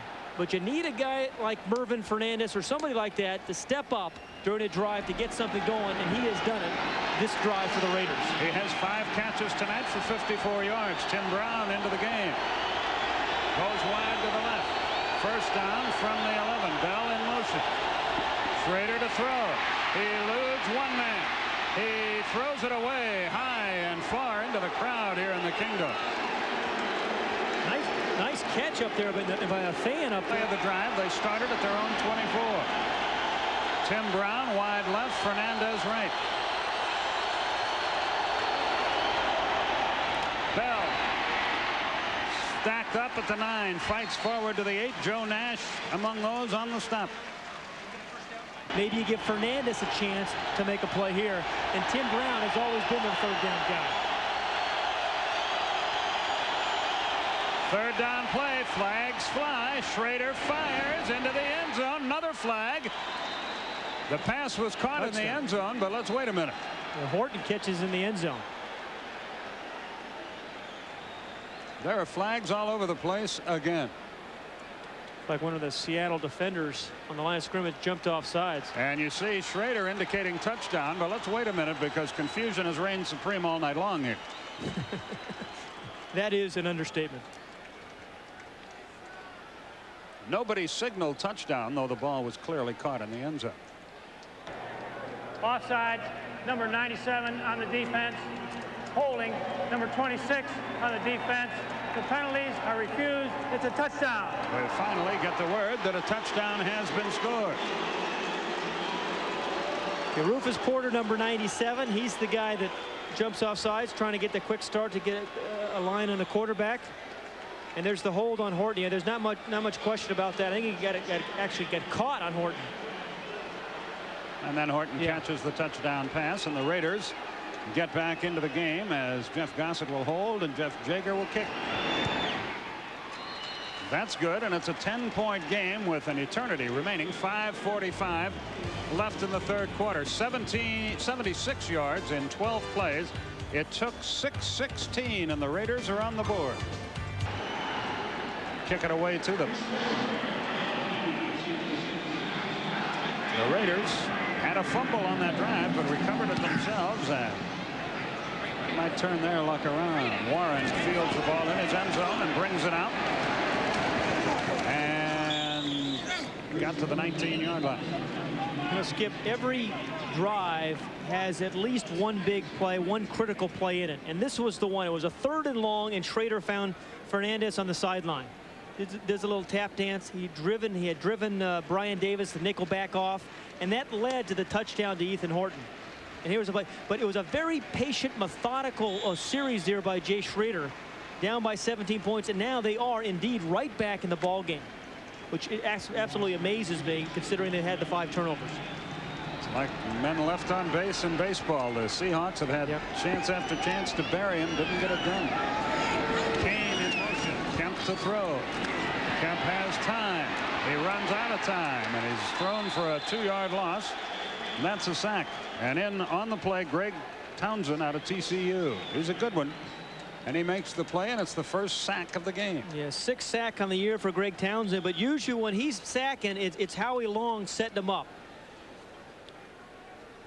Number 75, you see how he kind of forces Kemp into Greg Townsend. Now, you'll pick up the paper in the morning, and you'll say, hey, Howie Long didn't get any sacks. But this one really belongs just as much to Howie Long as it does to Greg Townsend.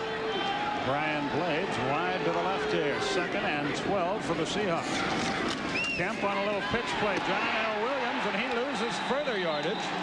Lionel Washington was up very quickly. Scott Davis was there as well to force the play. And suddenly the Seahawks are headed in the wrong direction. Yeah, you can sense a change of momentum here. He's had a wonderful game. 3rd down, 15 yards to go. Kane is wide to the left. This is a very big down for this Raider defense. Force the punt, get good field position. Kemp from the shotgun. Has to unload, incomplete. Flags fly one more time. Got to be holding. Which will doubtless be declined. And as Pat said, the Raiders figure to get the ball in good field position as Tim Brown gets ready to return the punt. The reason all the holes is just a ferocious rush by Townsend and Long. Goal line, standing at his own 45 is Tim Brown. Plenty of time, and boy, he's kicked beautifully tonight. He drives Brown all the way back to the 27-yard line, but he's got a little bit of room. And he's out of bounds at the 44, and that's where the Raiders will set up shop. Another penalty. Yet another penalty, 60-yard punt, 18-yard return, and the flag came in there late. Let's see what that's all about. Brown was upset that he thought he got hit out of bounds, and he threw the ball at one of the Seahawks, and then a bunch of guys started pushing one another around.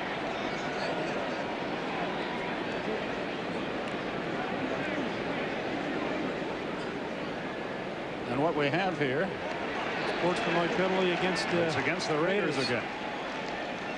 Brown's going to run out of bounds here. Unsportsmanlike conduct, taunting, number 81 on the receiving team. First down. He throws the ball at Warren. Wasn't much of a taunt, but nonetheless, it's the penalty. We have had a plethora of penalties. I like tonight. that. I like that. I knew you would. We'll be done. back into the night to start a drive. Fernandez, speaking of him, is wide to the right. Roger Craig has not played in the second half. He may be dinged up here. Schrader throws, almost intercepted. The pass was intended for Fernandez. Dwayne Harper had a hand on it, but couldn't haul it in for the Seahawks. Yeah, Dwayne Harper, number 29, who's played well. Nice look. He's got everything in front of him. He's got the quarterback's arm motion, the quarterback in front of him. He's got the receiver in front of him. It allows him to drive on the ball. The ball badly thrown otherwise. Maybe Fernandez catches that and has a chance at a very big play. 2nd and 10 from the 29. Bell and Smith were sent back. Schrader looks like he's calling an audible here. And he's using hand signals again because of the crowd noise.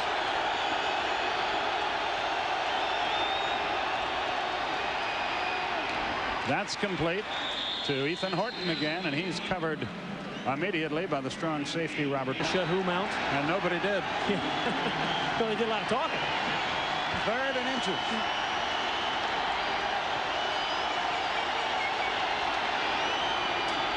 Bell dives to the 40 for the first down. So the Raiders move the chains again. Again, just very methodical drive. The last 2 of them have been for the Raiders. And you have a 255-pound guy who can run through you, and sometimes he can jump over you for first downs. I mean, this is a pretty agile guy, Nick Bell, at 6'2", 255 pounds. He's out of Iowa from the 40-yard line. First down. Schrader to throw. He has good protection. His off-balance toss is complete, and Horton again dives forward close to midfield and short of the first down, and he's been a very busy man today. And then find that open spot in the defense for the reception. 2nd and a yard. Willie Gault wide right. Bell bangs forward. First down. Look at him move that pile down inside the 45-yard line. You know, in the second year, you're really getting all those kind of moving the pile. Yeah. You're getting them all down this year. It's Gault in the slot to that side. Fernandez to the right.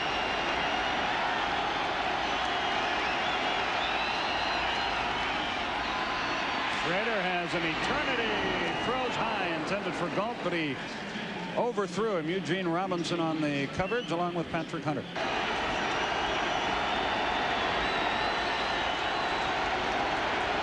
Fernandez comes in motion. Flags fly again. Pass is complete to Fernandez, and he is upended at the 40-yard line. A minimal gain. It would be 3rd and 6, but let's check yet another penalty that's flag. against the Seahawks. I think it was Jacob Green jumped early. So Schrader and the Raiders will doubtless take that penalty. Talk about making the play. What that means right now, it means causing a fumble, picking off a ball for an interception. 2nd and 5. Schrader to throw. Dumps it off down the middle. Fernandez open again. He's close to a first down as he skids down at the 33-yard line. Porter and Terry Wooden on the stop, and Schrader comes up a little gimpy after that play. Yeah, he took a big shot. I think it was by Cortez Kennedy. Who gets in a little stunt in the middle of your screen, number 96. Cortez Kennedy is blocked, but just keeps on fighting, keeps on scratching, and gets right into the knee of Jay Schrader. Oh, man, when you're planted on AstroTurf, that's how you blow out an ankle or a knee. He's lucky he was able to get up and try to walk it off. They'll measure for the first down. And it is short. Speaking of AstroTurf, the last couple of times in short yardage, they've given the ball to Nick Bell, and he has responded over the top. 3rd and 1 from the 34. And there's Bell, and he pops inside the 30 for another first down. That's good line blocking, Skip, because the inside linebackers for Seattle knew that Nick Bell was going to get the ball. And what they're going to try to do is dive over the top and stop him. But the offensive guards, the center, they come off the ball so well.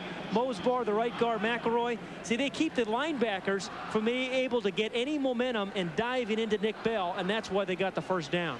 Bell has been a big part of the proceedings here as the 3rd quarter comes to a close. The Raiders, Steve Smith, it's incomplete. So it'll be 2nd and 10. Again, several times tonight, Jay Schroeder has thrown the ball well. Then others, he's just off. Again, we talk about the just miss. That time, Steve Smith running that little circle route out of the backfield. Now, if he can get the ball to the receiver out in front of him so he doesn't have to stop or turn or adjust and slow down, then you catch that ball and you split the defense. We saw it happen. Barry Foster, the Steelers, did it last week. Remember, he caught the ball on the move. That's what you need to do. Get it out in front so they don't have to adjust. Willie Gault wide to the left. 2nd and 10 from the 29.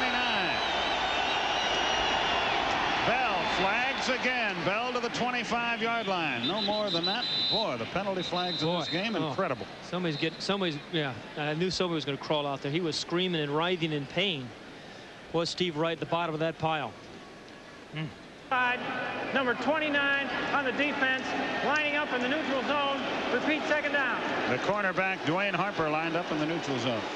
Here's Steve Wright right over here. This is the guy. Watch what happens to him, but he really did get twisted at the bottom of that pile.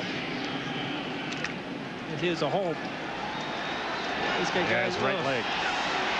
Man, he pulled both hamstrings that way. Roger Craig back into the game. 2nd and 5, the situation. And here's the audible with this crowd noise. Horton didn't hear it, the tight end. Yep. Who jumped first? That will be the question. Illegal procedure against the Raiders directly.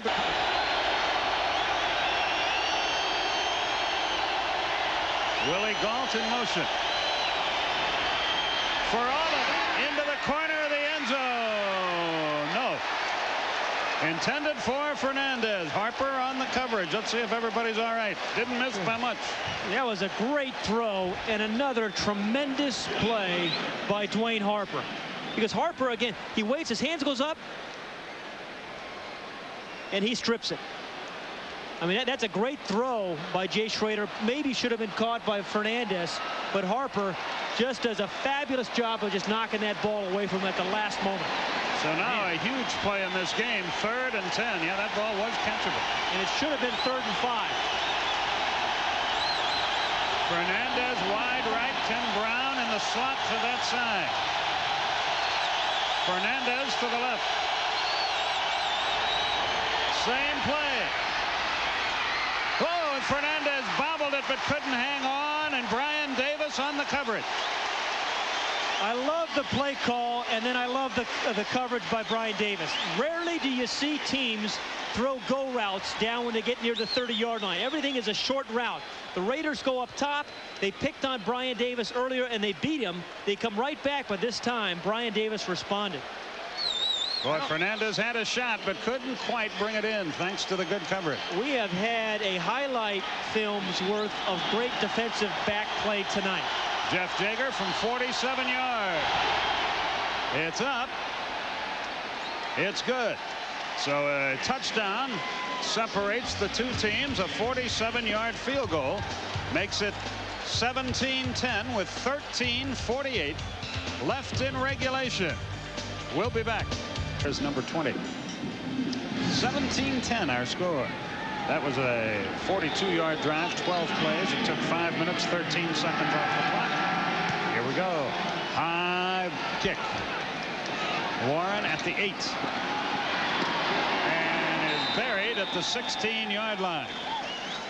You know, the thought process, Skip, for Jeff Kemp is a lot different now. You know, he hasn't been on the field much this second half, quite honestly, but he was up 17-0, and it's a completely different thing where you're trying to say, hey, I'm not going to lose the game. Now he's got to be a lot more aggressive with the ball. He's got to get the ball downfield, and when they were successful in the first half, they were successful throwing the ball on first down. We haven't seen that much of that in this second half. We should give credit to Derek Crudup for that fine play on special teams there. The Seahawks need to get something going. Momentum is swung against them. Williams burrows his way out close to the 20-yard line. He's got to come back with some plays, primarily, I think, the passing on first down. 2nd and 7. The give is to Fenner. He breaks a tackle, kicks it outside. Reaches the 27-yard line, close to a first down. And, brother, he did that all by himself. Yeah, that was either a terrific run or some very poor tackling, because it looks like they had Fenner for a loss, 2 or 3 yard loss. For the Raiders, 17-10. Kemp to throw on play action. He better hurry. He gets it away, incomplete. Boy. John L. Williams was out there in the flat. Yeah, he wasn't too open because he had Winston Moss, number 99, tattooed all over him. Oh, yeah, there's Winston Moss. This guy was a very valuable addition. Number 99 at the top of the right side of the screen. Just read the screen from the very get-go. Kemp had nowhere to go. And a dangerous throw. You don't do that. This is what has plagued Jeff Kemp this year. That kind of throw when he should have just either take a sack or get rid of it. Throw it out of bounds. Anthony Smith provided the good pass coverage. 2nd and 10 from the 27. Williams stripped and down he goes, and once again it was Anthony Smith who made the play. Rushed the passer a moment ago, now makes the tackle. Well, Kemp's last 5 passes, Pat, 2 interceptions, 3 incompletions, so he has struggled.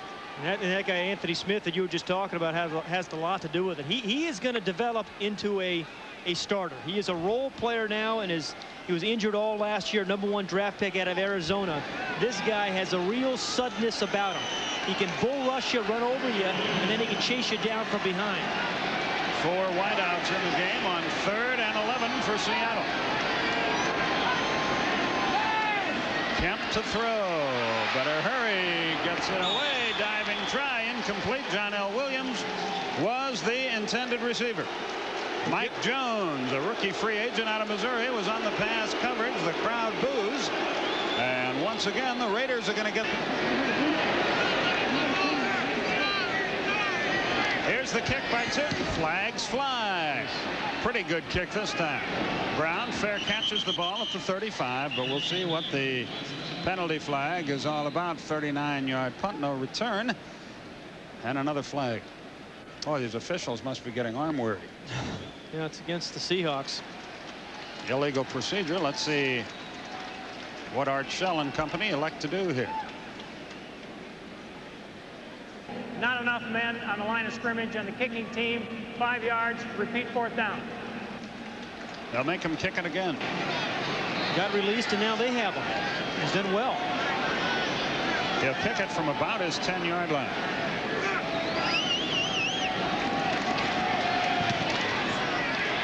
A high, short kick. Catch at the 41, and yet another flag is thrown. And this one looks like it'll be against the Seahawks, or against the Raiders. Yeah, it looks like they made. It's on 21, Gary Lewis. 38-yard punt, no return. Let's see what happens next. 14 total penalties have been accepted in this game. Many more have been declined. It's been that kind of. More penalties. Personal foul against the Raiders. Holding against the Raiders. All I saw was number 36, David. See you in a minute. You win, you're only 1 back. 1st and 10 from the 27-yard line. The Raiders have dominated the 2nd half of the game, but they trail by a touchdown. They ring up Bell, and he gets close to the 30-yard line. Cortez Kennedy in on the stop. In the penalty department, the Raiders have been penalized 9 times for 85 yards. The Seahawks 6 times for 43 yards. Nick Bell is just a big guy that doesn't run like a big back. He's got some fluidness about him. He is smooth. And Steve Wisniewski, the left guard, was saying yesterday about Nick Bell. He said it's great to block for him. He's a big guy with power who doesn't have a big ego. Sam Grady checks into the game and goes wide right. Tim Brown is in the game and motion to the left. Schrader to throw, has all the time in the world, almost intercepted. Great effort. What a play by Terry Wooden. Yeah. And how many times tonight have we seen defensive backs, and this time a linebacker, just get a perfect timed knock away from a receiver? I mean, we've seen it by a lot of defensive backs, that time with the outside linebacker Terry Wooden. And this is a well-coached Seattle Seahawk team because they've got their face to the quarterback and they're driving on the ball as soon as Schrader lets go of it. 7. A big play here. Nick Bell leaves the lineup. Tim Brown in motion. Schrader to throw. Has a man, complete, first down, 41-yard line. Brian Davis ran out Mervin Fernandez, a pickup of 11 yards and a first down. Well, Mervin Fernandez has been the guy in this second half. Remember on that touchdown drive that the Raiders had, he was the guy that came up with the 2 key third down receptions. Here the Raiders find themselves in another bind, and Schrader has the confidence to come right back to him because he knows he's getting open. He's beating his defender, and he can work a sideline like he did there. Runs a great sideline route.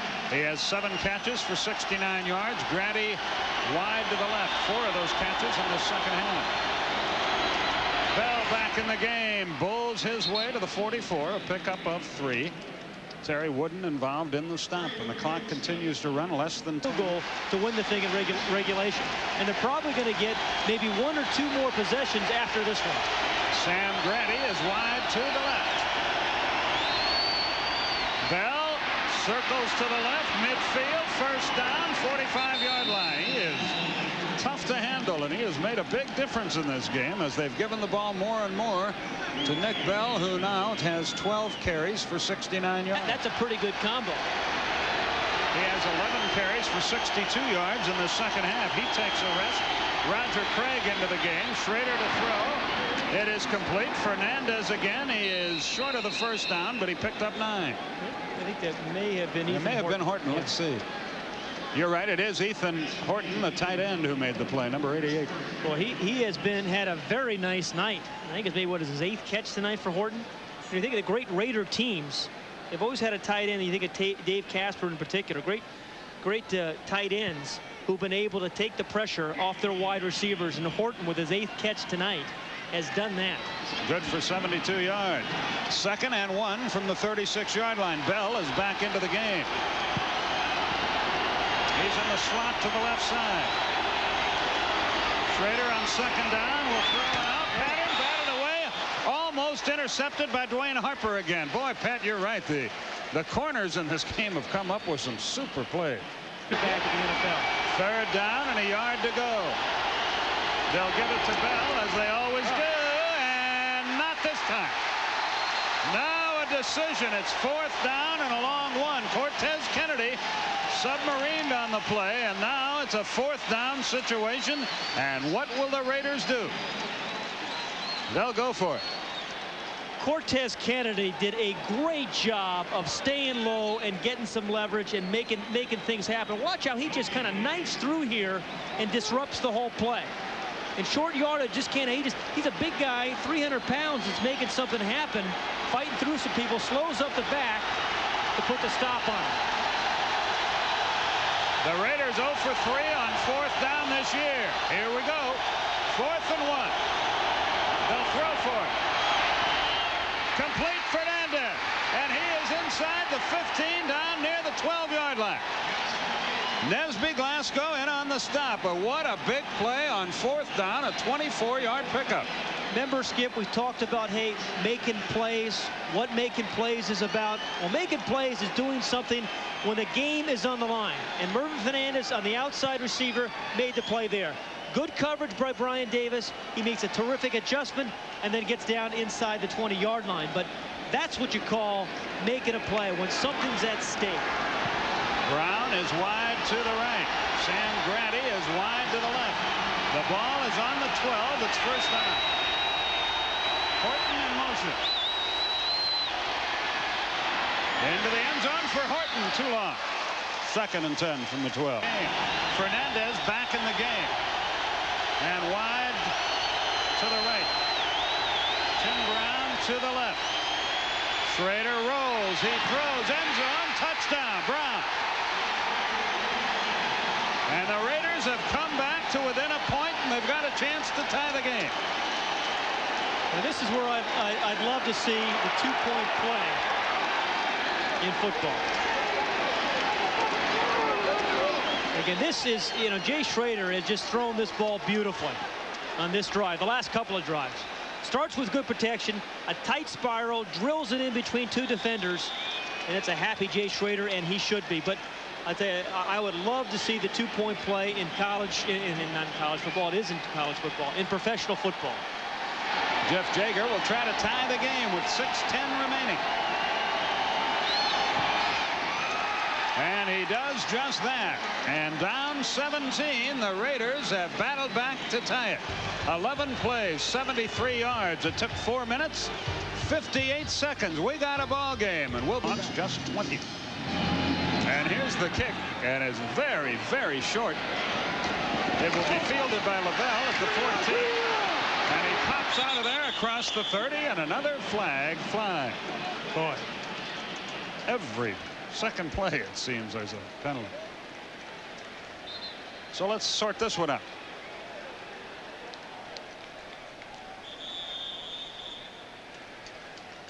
Well, it's a blocking. That illegal block below the waist on the return. He got hit 2 or 3 different times. Half the distance to the goal. Field position from the 14-yard line for Kemp and company. And he's going to put it up. He's chased out of the pocket. Now he's going to run. And he's run out of bounds at the line of scrimmage, the 14-yard line. Ronnie Lott ran him out of there. Well, first half field position. You see what's happened. The Seahawks, who had all the field position advantage in the first half, now in their 16. And we said the key to their first half was Jeff Kemp's beautiful throwing on first down. He has not, and completions on first down, not been able to do that in the second half. Conversely, the Raider offense has been just incredibly methodical and then been able to get 17 points on the board. 2nd and 10. Travis McNeil in motion left. Kemp to throw, runs out of time, gets it away, short and incomplete for John L. Williams. And right now, the Raiders have everything going their way. 3rd and 10. And there was Kelly Stoffer, a young quarterback who you wonder about his history here. 3rd and 10, possession play. Kemp rolls, Kemp throws long. He's got a man all alone. It's Blades, and he's got it. Now that ball was in the air. 50-yard completion. That ball should have had some stewardesses on it. That thing was in the air a long time. Brian Blades on this route is on the far outside right here, and he's just going to run a go route. But he's been setting this up all night. He's been running crossing routes, hooks, outs, this time with a good protection. You see a little stutter step there by Blades on the outside, and a wonderful throw there by Kemp. He has man beaten by 10 yards, but that man is Ronnie Lott. Whew. First down inside the 35 for the Seahawks. Kemp asked for quiet from the crowd. The give is to John L. Williams. Nothing there, perhaps a yard. Lott was involved in that one, so was Bob Golick. All evening long, Howie Long. 2nd down, 8 yards to go from the 32. The give is to Fenner. He's hit behind the line. Greg Townsend was there. Townsend made the stop, and it's 3rd and long. Townsend is a real productive type of defensive end. He can rush the passer, which he's primarily noted for, but he's pretty good at the point of attack as well. He can run through you, he can chase you down from behind, and when he is on the same side as Howie Long, he can run a lot of games, a lot of stunts with Howie Long, and be very, very successful. 4 wideouts in the game. It's 3rd and 9. 3 minutes, 10 seconds left in regulation. We've got a tie game. Blades in motion. Kemp to throw, has a lot of time. Now he's out of time. He has to run. He's at the 30, and he dives forward, but he's short of a first down. Winston Moss involved in the tackle. It's a heads-up play by Jeff Kemp because his receivers are well covered. Didn't force that ball like he did earlier in the game. Now watch the coverage here. Short coverage underneath, man for man, and the 2 deep guys back prevent the big play, prevent the long pass. So the rookie John Casey is the man who's in the spotlight here. Remember in opening week against the New Orleans Saints, I think there was 30 seconds remaining in the game. John Casey had a chance to tie the game at 27, send the game into overtime against the Saints, and he missed. Funny thing, you wonder what would have happened to the Saints season had that kick been good. Who knows if they'd be undefeated at this point in time, or even a factor. But they've had a great year. Whistles.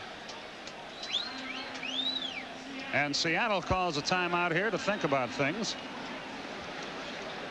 It's 4th and 3 from the 27 with 2:09 remaining in regulation time. That is Rusty Tillman, the well-noted special teams coach, talking to John Casey. And 45-yard try here. Let's all watch it together. Yes. 2:04 remaining. Seattle reclaims the lead, but the Raiders will have the ball when we come back. The moment we'll kick it off. That last drive, 7 plays, 59 yards for the field goal. High kick. Grady waits, takes it to 2. And gets to the 15, and no more than that. Chris Warren, I think. Boy. Warren made the stop. 1:56 remaining. The Raiders have a long way to go to win it. Or it's team down from 17 points back. He's going to have to do it again. The first two, I mean, it's shocking to me. The first 200-yard game he's had this year, but he has thrown the ball well in the second half. They need 54 yards to get themselves in realistic field position for a field goal. 1:56. They have all their timeouts left. Nick Bell in motion. He dumps it off. That's that man again. Fernandez. Not much there. He dives forward close to the 20-yard line, and he's not getting up right away. Yeah, but it's effort like that. The effort that he had after he got hit that wins games. The cumulative effect of effort that he had after he was hit helps you win football games. The Raiders take their first time out here as Fernandez is struggling. Well, he can take a shot right in the ribs. Another one of these crossing routes. He's run 4 or 5 of these tonight. And most of the time he's had to adjust and slow down, but not that time. A good reaction. Watch the effort after he gets hit there.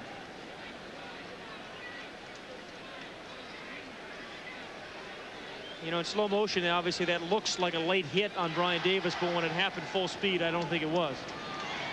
So they burn their first time out, and it's 2nd down and 7 yards to go. So that was a very costly play. Fernandez is hurting.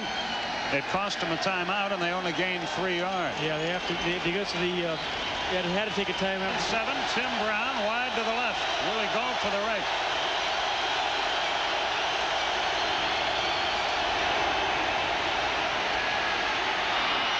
Complete to Brown at the 40, at the 41-yard line. Schrader hurries his troops to the line of scrimmage. A 22-yard pickup. That's the ticket if you're a Raider fan. Time is becoming a factor here.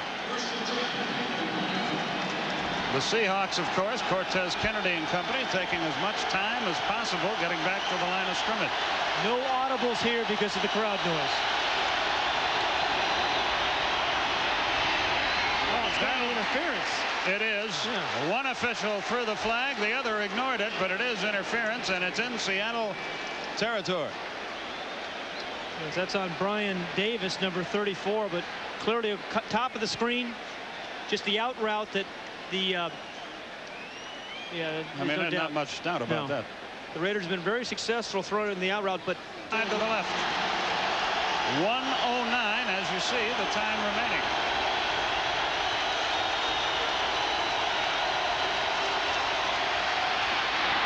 For Brown, incomplete. He had to turn around, couldn't cradle it in his fingertips. Dwayne Harper, Patrick Hunter on the coverage. Get the ball up top to Gault or Brown. Fernandez wide right. 2nd and 10. Running play. Bell. He's down to the 42-yard line. He's short of the first down. Nesby Glasgow out of the secondary. The reserve safety out of Washington made the stop, and a timeout is called. That's their 2nd. Yard line.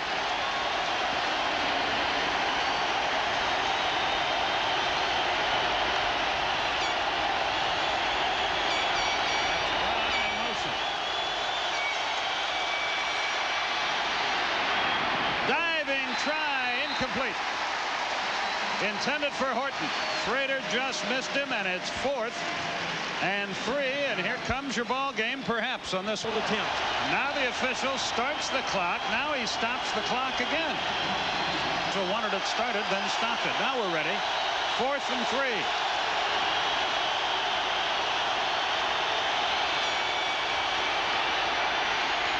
He's got Brown. It's where they mark the football. Man.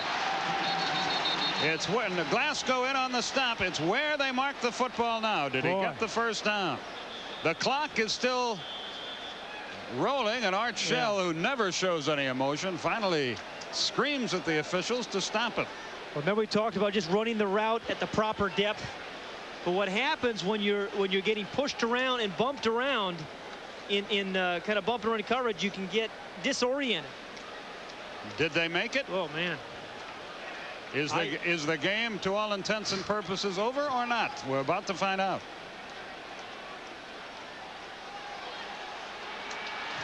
First down by a third of the football. Well, he ran the route at the proper depth, I guess.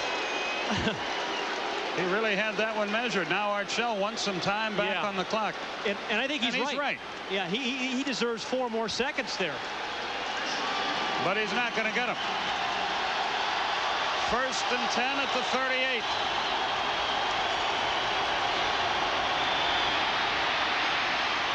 Diving try by Willie Gauld, incomplete at the 35, stops the clock. 29 seconds. 3rd and 10. Rather 2nd and 10, excuse me.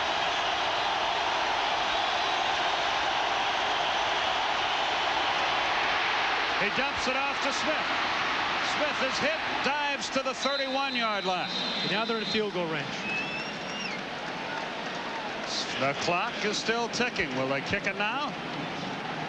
No, they still want to have a shot to win the game. They have a timeout. He downs the ball with 6 seconds left, and now they'll go to the field goal. This will be a, what, 48-yarder? To tie it with 6 seconds left. Jeff Jager.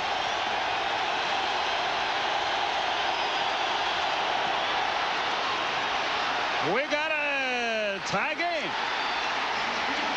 Head to overtime. Rusty Tillman.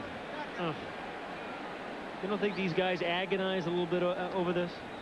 It's only their living. You know, Art Shell was saying, beautiful day here in Seattle.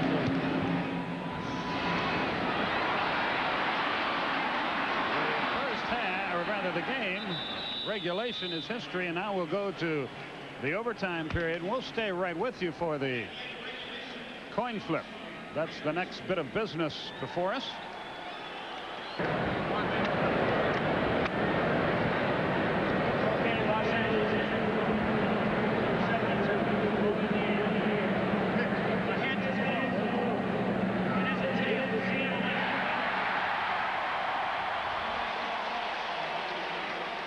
Seahawks win the toss. Of course, they'll take the ball. Get the ball out past the 20-yard line, and then Kemp won't have the luxury of just being able to rely on a passing game. He's going running game. He's going to have to do something himself.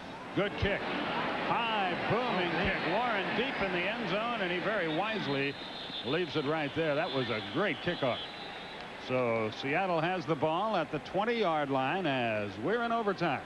First time in our 2 years together we've gotten to do. Find a way to get the ball to Brian Blades. Blades wide to the left. Kemp will throw on first down again. Knocked away, incomplete. No flags fly. Ricky Ellison did the job defensively, the middle linebacker for the Raiders. Well, he had his hand on the back, I think, of John L. Williams. What you're allowed to do, as long as you don't impede the receiver to such an extent that he cannot have a fair opportunity to catch the ball. And that's what the crowd is upset about. See, Kemp's really kind of locking in on this side, and that is going to allow a lot of guys to drive on the ball. Anthony Smith checks into the game. To rush the passer, Bob Golick comes up. 2nd and 10. Kemp to throw. He's chased out of the pocket. He's going to run. He's got room. He's got a first down. Out of bounds at the 34-yard line. That's that added dimension. He can run a 14-yard skimp. 34, 14-20 remaining in overtime.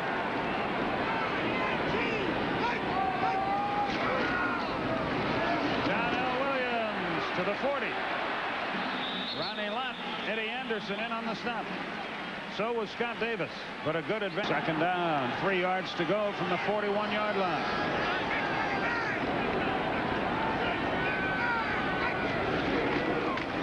Williams again. Oh, what an open field tackle. Down he goes, Ronnie Lott. It looked like he was going to make big yardage, and Lott came out of nowhere to nail him. Yeah, there was a big hole there, but number 42, Ronnie Lott, as he's done for a long time and still does for this Raider team. This is a guy that is not washed up. Ronnie Lott can still make plays. Playing a different role here for the Raiders this year as a strong safety. But when you need him in overtime games, you need to stuff a running back when there's a hole open, Ronnie Lott can still do it.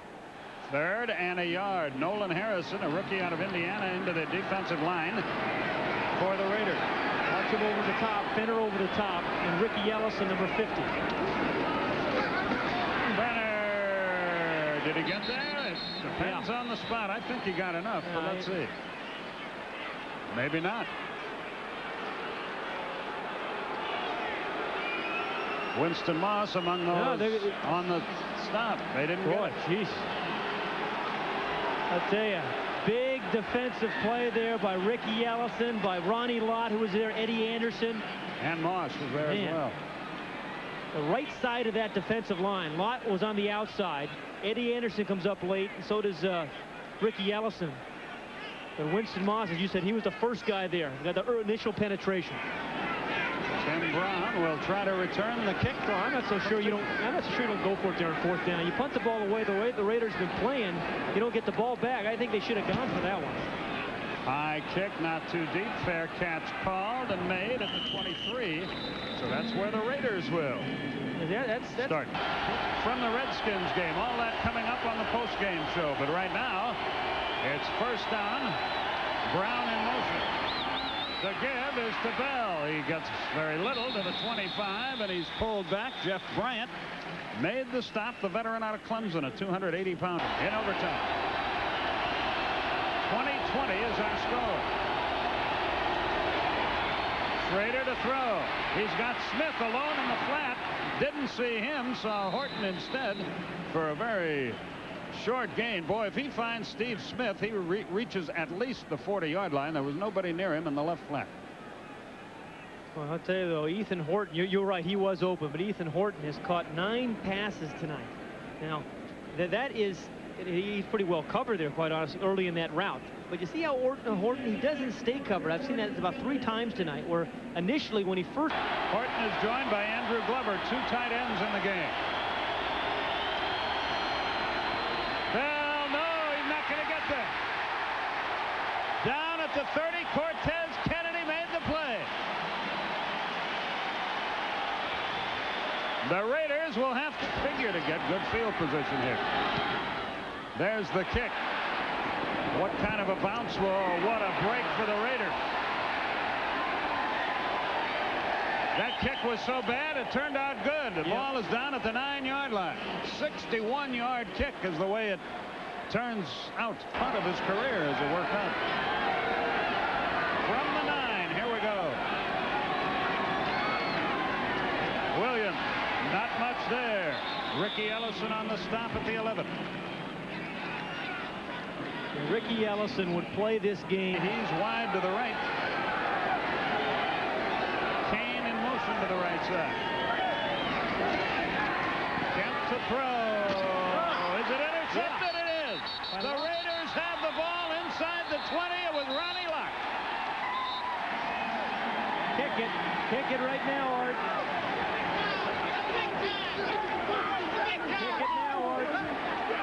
It was Ronnie Lott that was burned on the 50-yard pass earlier in the game that gave the Seahawks a lead in the 4th quarter. The people are already heading for home here. Yeah, remember we said earlier that Jeff Kemp has a tendency to lock in on the receivers. His head's on the right side the whole time. What does that allow Ronnie Lott to do? Again, get that perfect jump. He read camp the whole way. And there have been just a basket full of great plays by safeties, by corners, by linebackers in the passing game. Man. And Art Shell agrees with you. He's going to kick it right now, but the Seahawks call timeout. I say right now you got a kicker who is clutch. He's 14 of 16. He sent the game in overtime. End this thing right now. Ronnie Lott's first interception of the year, the 52nd of his great career. He's headed for Canton one of these days. Well, that man's already there, Art Shell. And if his team, wins this game, this may be the catalyst, the kind of game that gets you back in the hunt. Al Davis was saying to Kevin Kiley, one of our reporters yesterday, that some team's going to come out of the pack to win this thing. He thinks the Raiders could be that team. Dan Turk snaps it. Jeff Gossett holds it. Jeff Jaeger kicks it from 37. It's over. Down by 17 at halftime. The Raiders come off the deck and win the game in overtime. And the first smile of the night creases the face of Art Shell. Chuck Knox heads the other way. And what a ball game we had, and what a finish. The interception by Ronnie Lott turned out to be the biggest play of the game. Trying to eavesdrop on that conversation, but Knox.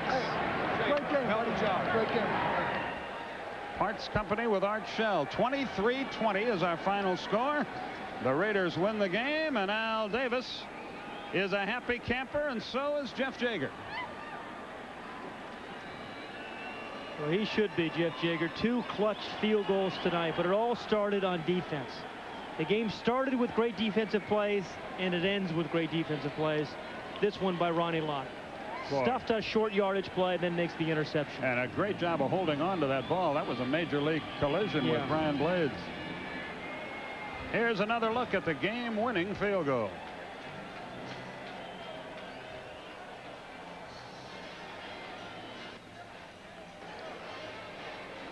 Tonight's McDonald McLean Deluxe Player of the Game has to be Ronnie Lott of the Raiders. He turned the game around with that interception.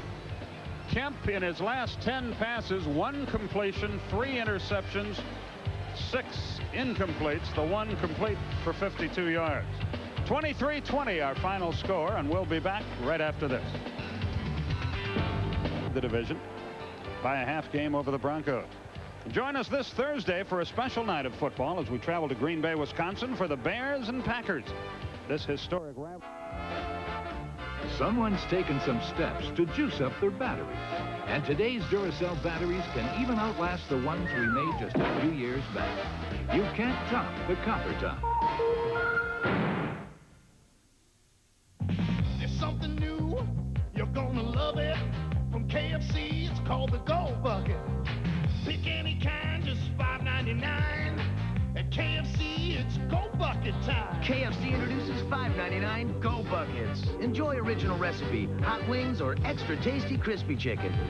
Choose.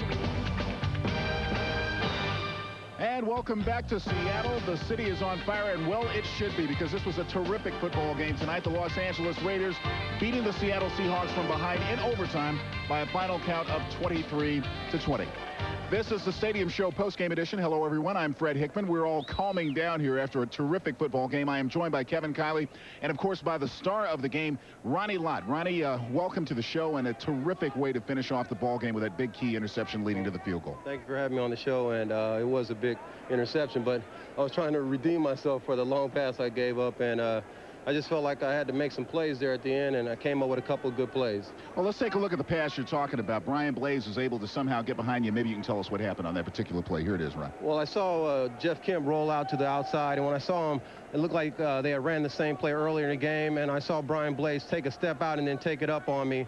And, of course, with that slow speed I have, I couldn't recover. So I was just trying to get back and make the play, but it was definitely a great play on their part. They took advantage of a guy being too aggressive. Well, getting older but getting wiser, too. Here's the interception, if you can talk about this a little bit. Well, this play right here is a play that is designed for this defense, and if you take advantage of it, it's a curl pattern, and I was able to cheat on the curl and come up and really just wanted the ball a bit more than he did. Yeah, we talked about that just as we sat down here. It seemed as though both of you guys got there at the same time, but The will to intercept, I guess, was better than the will to catch. Well, I needed one bad. My best friend, Dennis Smith, he's got 3 on me, so I had to get one to try to catch up with him. Oh, okay. Ronnie, a couple of things. You came up so quickly and so strong. The experience factor, the reason the Raiders picked you up, what is it you were looking at there that let you know that you had a shot at that ball? There was no question in your mind you were going for it. Was it Kemp you were watching? Yeah, it was Kim I was watching, but it was a play that developed. They ran a trips formation where they brought 3 receivers to one side. What happens is that one receiver goes to the flat, the tight end crosses, and the wide receiver runs a curl. And I think I've seen that pattern for the last 10 years. So if I couldn't read that, I couldn't read a play at all. And well, people at home need to understand that everybody fills up a zone, don't they? When one receiver goes one way, another, somebody's going to fill that zone. So you went to the zone. Is that right? Exactly. And I was able to pick up the curl pattern, went right through it, and Kemp didn't see me coming, and I broke on the ball and made a play. All right, we watched this game. First half, Raiders are 17-0, basically an awful team. What happened in the locker room? Because immediately upon coming out, you got the near turnover, you were playing, you could see the intensity. What went on in the locker room? Who said what to who? Well, I think Marcus Allen has been doing a great job. He brought everybody together before the game as well as at halftime and just told us we got to hang in there, we got to fight.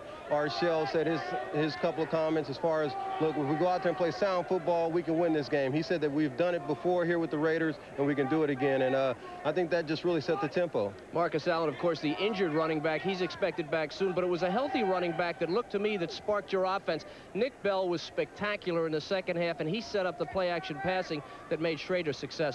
That's true. Nick Bell is an excellent back, and he's just really coming along. And when you got a guy like that that's trying to just give it his all. I mean, that's what he's really doing right there. He's inexperienced, but he's just playing so hard. He came out and set the tempo. Our running backs have to set the tempo, and he did it. Ronnie, I know you have a new book out. It's called Total Impact. Total Impact, and a very appropriate name. You had a total impact on this game. Where can we buy this book, Ronnie? Well, you can buy this book everywhere. But I tell you, it was a total impact today, and I'm just glad I was able to come up with a play. And maybe I might have to write another book after this one. Ronnie, we know you're on your way out of here, but I have to ask you this before we let you go. You guys get the win today. You're now 4-3. Kansas City wins in an absolute romp and looks good. You win on the road in enemy territory. Put it into perspective for us. Well, it was great for us. We needed this win. We wanted to go in and stay close to Denver and Kansas City. Kansas City really put out a message the last 2 weeks that they're going to really fight you. We play them in a couple of weeks. We got the Rams next week. So we hopefully can beat the Rams, then go and play Kansas City. And it's gone down to defeat in one heck of a football game to the Raiders, 23-20. Joining us now, of course, Kevin Kiley is still here. Pat Hayden has come down from the booth, and Eugene Robinson of the Seattle Seahawks. Nice stains on those pants. I don't know how you're going to get them out of there, but it's a shame, really, that anybody had to lose this football game. It was a very tough football game. You got to give the Raiders a lot of credit. They came back from a 17-point deficit of just punching and scratching and fighting, and I thought Jay Schrader played a heck of a game. We self-destructed a little bit, so did they did in the first half, so it was hard.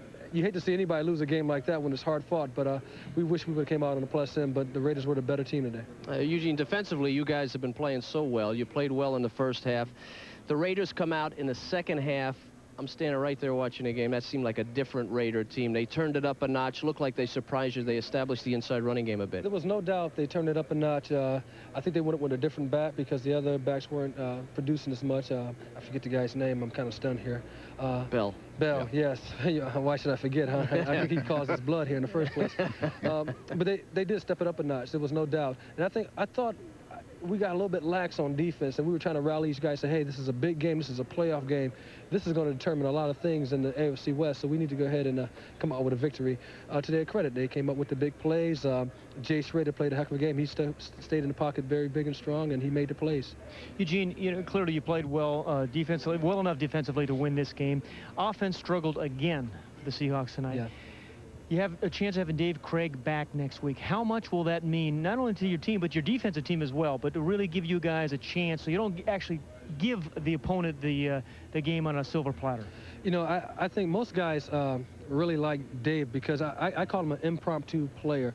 He's always improvising, making plays, and I think that's been his trademark for over the years. And so I think most of the Seattle offense is kind of not really victory. Howie Long, Bob Golick, defensive fixtures. Congratulations, you got out of here alive and with a big victory tonight. Yeah, it was a great win. I don't know how Bob feels, but it was a big win. Why don't you tell us how you feel, Bob? I'm sure you will. I feel about A little worse than you do. Oh, I tell you No, what. you worked hard. You were out there. You know, Howie, we talked yesterday, and there were some tremendous defensive plays on this game. Defensive backs, both teams, defensive linemen. But you were saying something interesting, I thought, was, hey, I don't like to measure my performance just on sacks, is how much I disrupt things. You and Bob and the rest of your front four were disrupting things tonight. Well, I think, I can speak for Bob, I think Bob and I would probably like to be judged by our play rather than our age. When it starts declining, I'm sure we won't have a job. But as long as we're working here, we have a job. The thing I was saying before to a couple of guys in the locker room, a win like this is so important, not just for us as a team, but for the younger guys who haven't experienced a great comeback. You can't explain a great comeback to a younger guy. It's like bungee jumping or jumping out of a plane. I mean, you can talk about bungee jumping, but until you've jumped out of the plane with a bungee cord on your ankle, you just don't know what it's like. And that's what a great win like this is like. I don't know where that came from. Somebody drug test me. It sounds good. I think you brought up a good point, and Bob, I'd like to thank you for dressing, by the way, for the post-game show. But They told me it was casual. You brought up a good point about age. This is a team that gets a lot of knocks for having aging veterans on it. You're down 17-0, but Bob, second half, you look like a bunch of whippersnappers out there. Well, they've got old people on their team, too. Jacob and Nesby and some of those guys. But, the one thing, they talk about age, they talk about old guys, but it comes down to a thing where I think experience is something that really helps to pay off. In a situation like that, you're down by 17 points at halftime, and you get kind of frustrated. And, it's only the guys that know how to win and know how to respond to that. He's dozing off on me. I can beat him up. Yeah, you can. Hey, let's talk about age. This TNT staff isn't real young either here. We're getting older by the minute on this show. I was in elementary school when Pat Hayden Thank you. student body left, Exactly right. A question for you, Howie. I know you had a collision with Scott Davis. Oh, my God. You got your belt. Tell me about it. You were My out for a whole bit? upper body went numb. It was like being just jolted with electricity. I mean, for 4 or 5 seconds. He's a big man. He's huge. Scott is a Neanderthal. I mean, Scott's a big boy. He'll be glad to hear that. How do you feel now? I feel fine now. I got a headache, and it's normal, really. I feel fine. I don't know how Bob, you look good. The first time you said that, and I know you didn't mean it, but... Bob, let me ask you this. Before the game, you were walking around out here kind of getting fired up for it, and you had a Walkman on. What do you listen to? What kind of music do you listen to? Can we talk about that on the air, first of all? It's usually things that have parental warnings on That's it. the stuff you play backwards. It's like, some kind of religious thing. I like to listen to music to evoke moods, and right before games, I like to put on things like any kind of like fast metal, like Skid Row, Metallica, Dead Rats. Let me get back to the game. So first half, we watched you guys. You looked awful. You were flat. Second half, it was a completely different team. Tremendous amount of enthusiasm. Was it a play that set you off, or possibly a coach in the locker room? What set you off? You get a 300-pound guy getting after your rear end in the locker room. It has a profound effect on your play. I would imagine that's our like we show. talked about before, too, with the guys who have been through this before. I mean, you're not just going to fold up and quit. And nobody likes to get embarrassed, and 17 points down, being shut out at halftime is something that's kind of embarrassing. So you have a tendency to want to respond. And this is a tough place to play for anybody to come up. And we've had a lot of hard times here. But like I said, it shows the character of the players here. You haven't been here for some of the real butt kickers. I came up here with Cleveland. I've been here for a couple. I'm an old guy. Listen, guys, and now we want to do this for you because when you come on the old stadium show, you got to work. So why don't you guys get us a break and tell them that we'll be back from Seattle and we'll have lots more neat stuff to talk about. Go ahead. I'm Bob Golick. Howie Long. And he's Howie Long. We're up here at the Seattle Kingdom after we won. Drinks are on, Bob. For the entire staff. We'll be back with more after this. Nice job. A car is a car. It won't make you handsome or prettier or younger.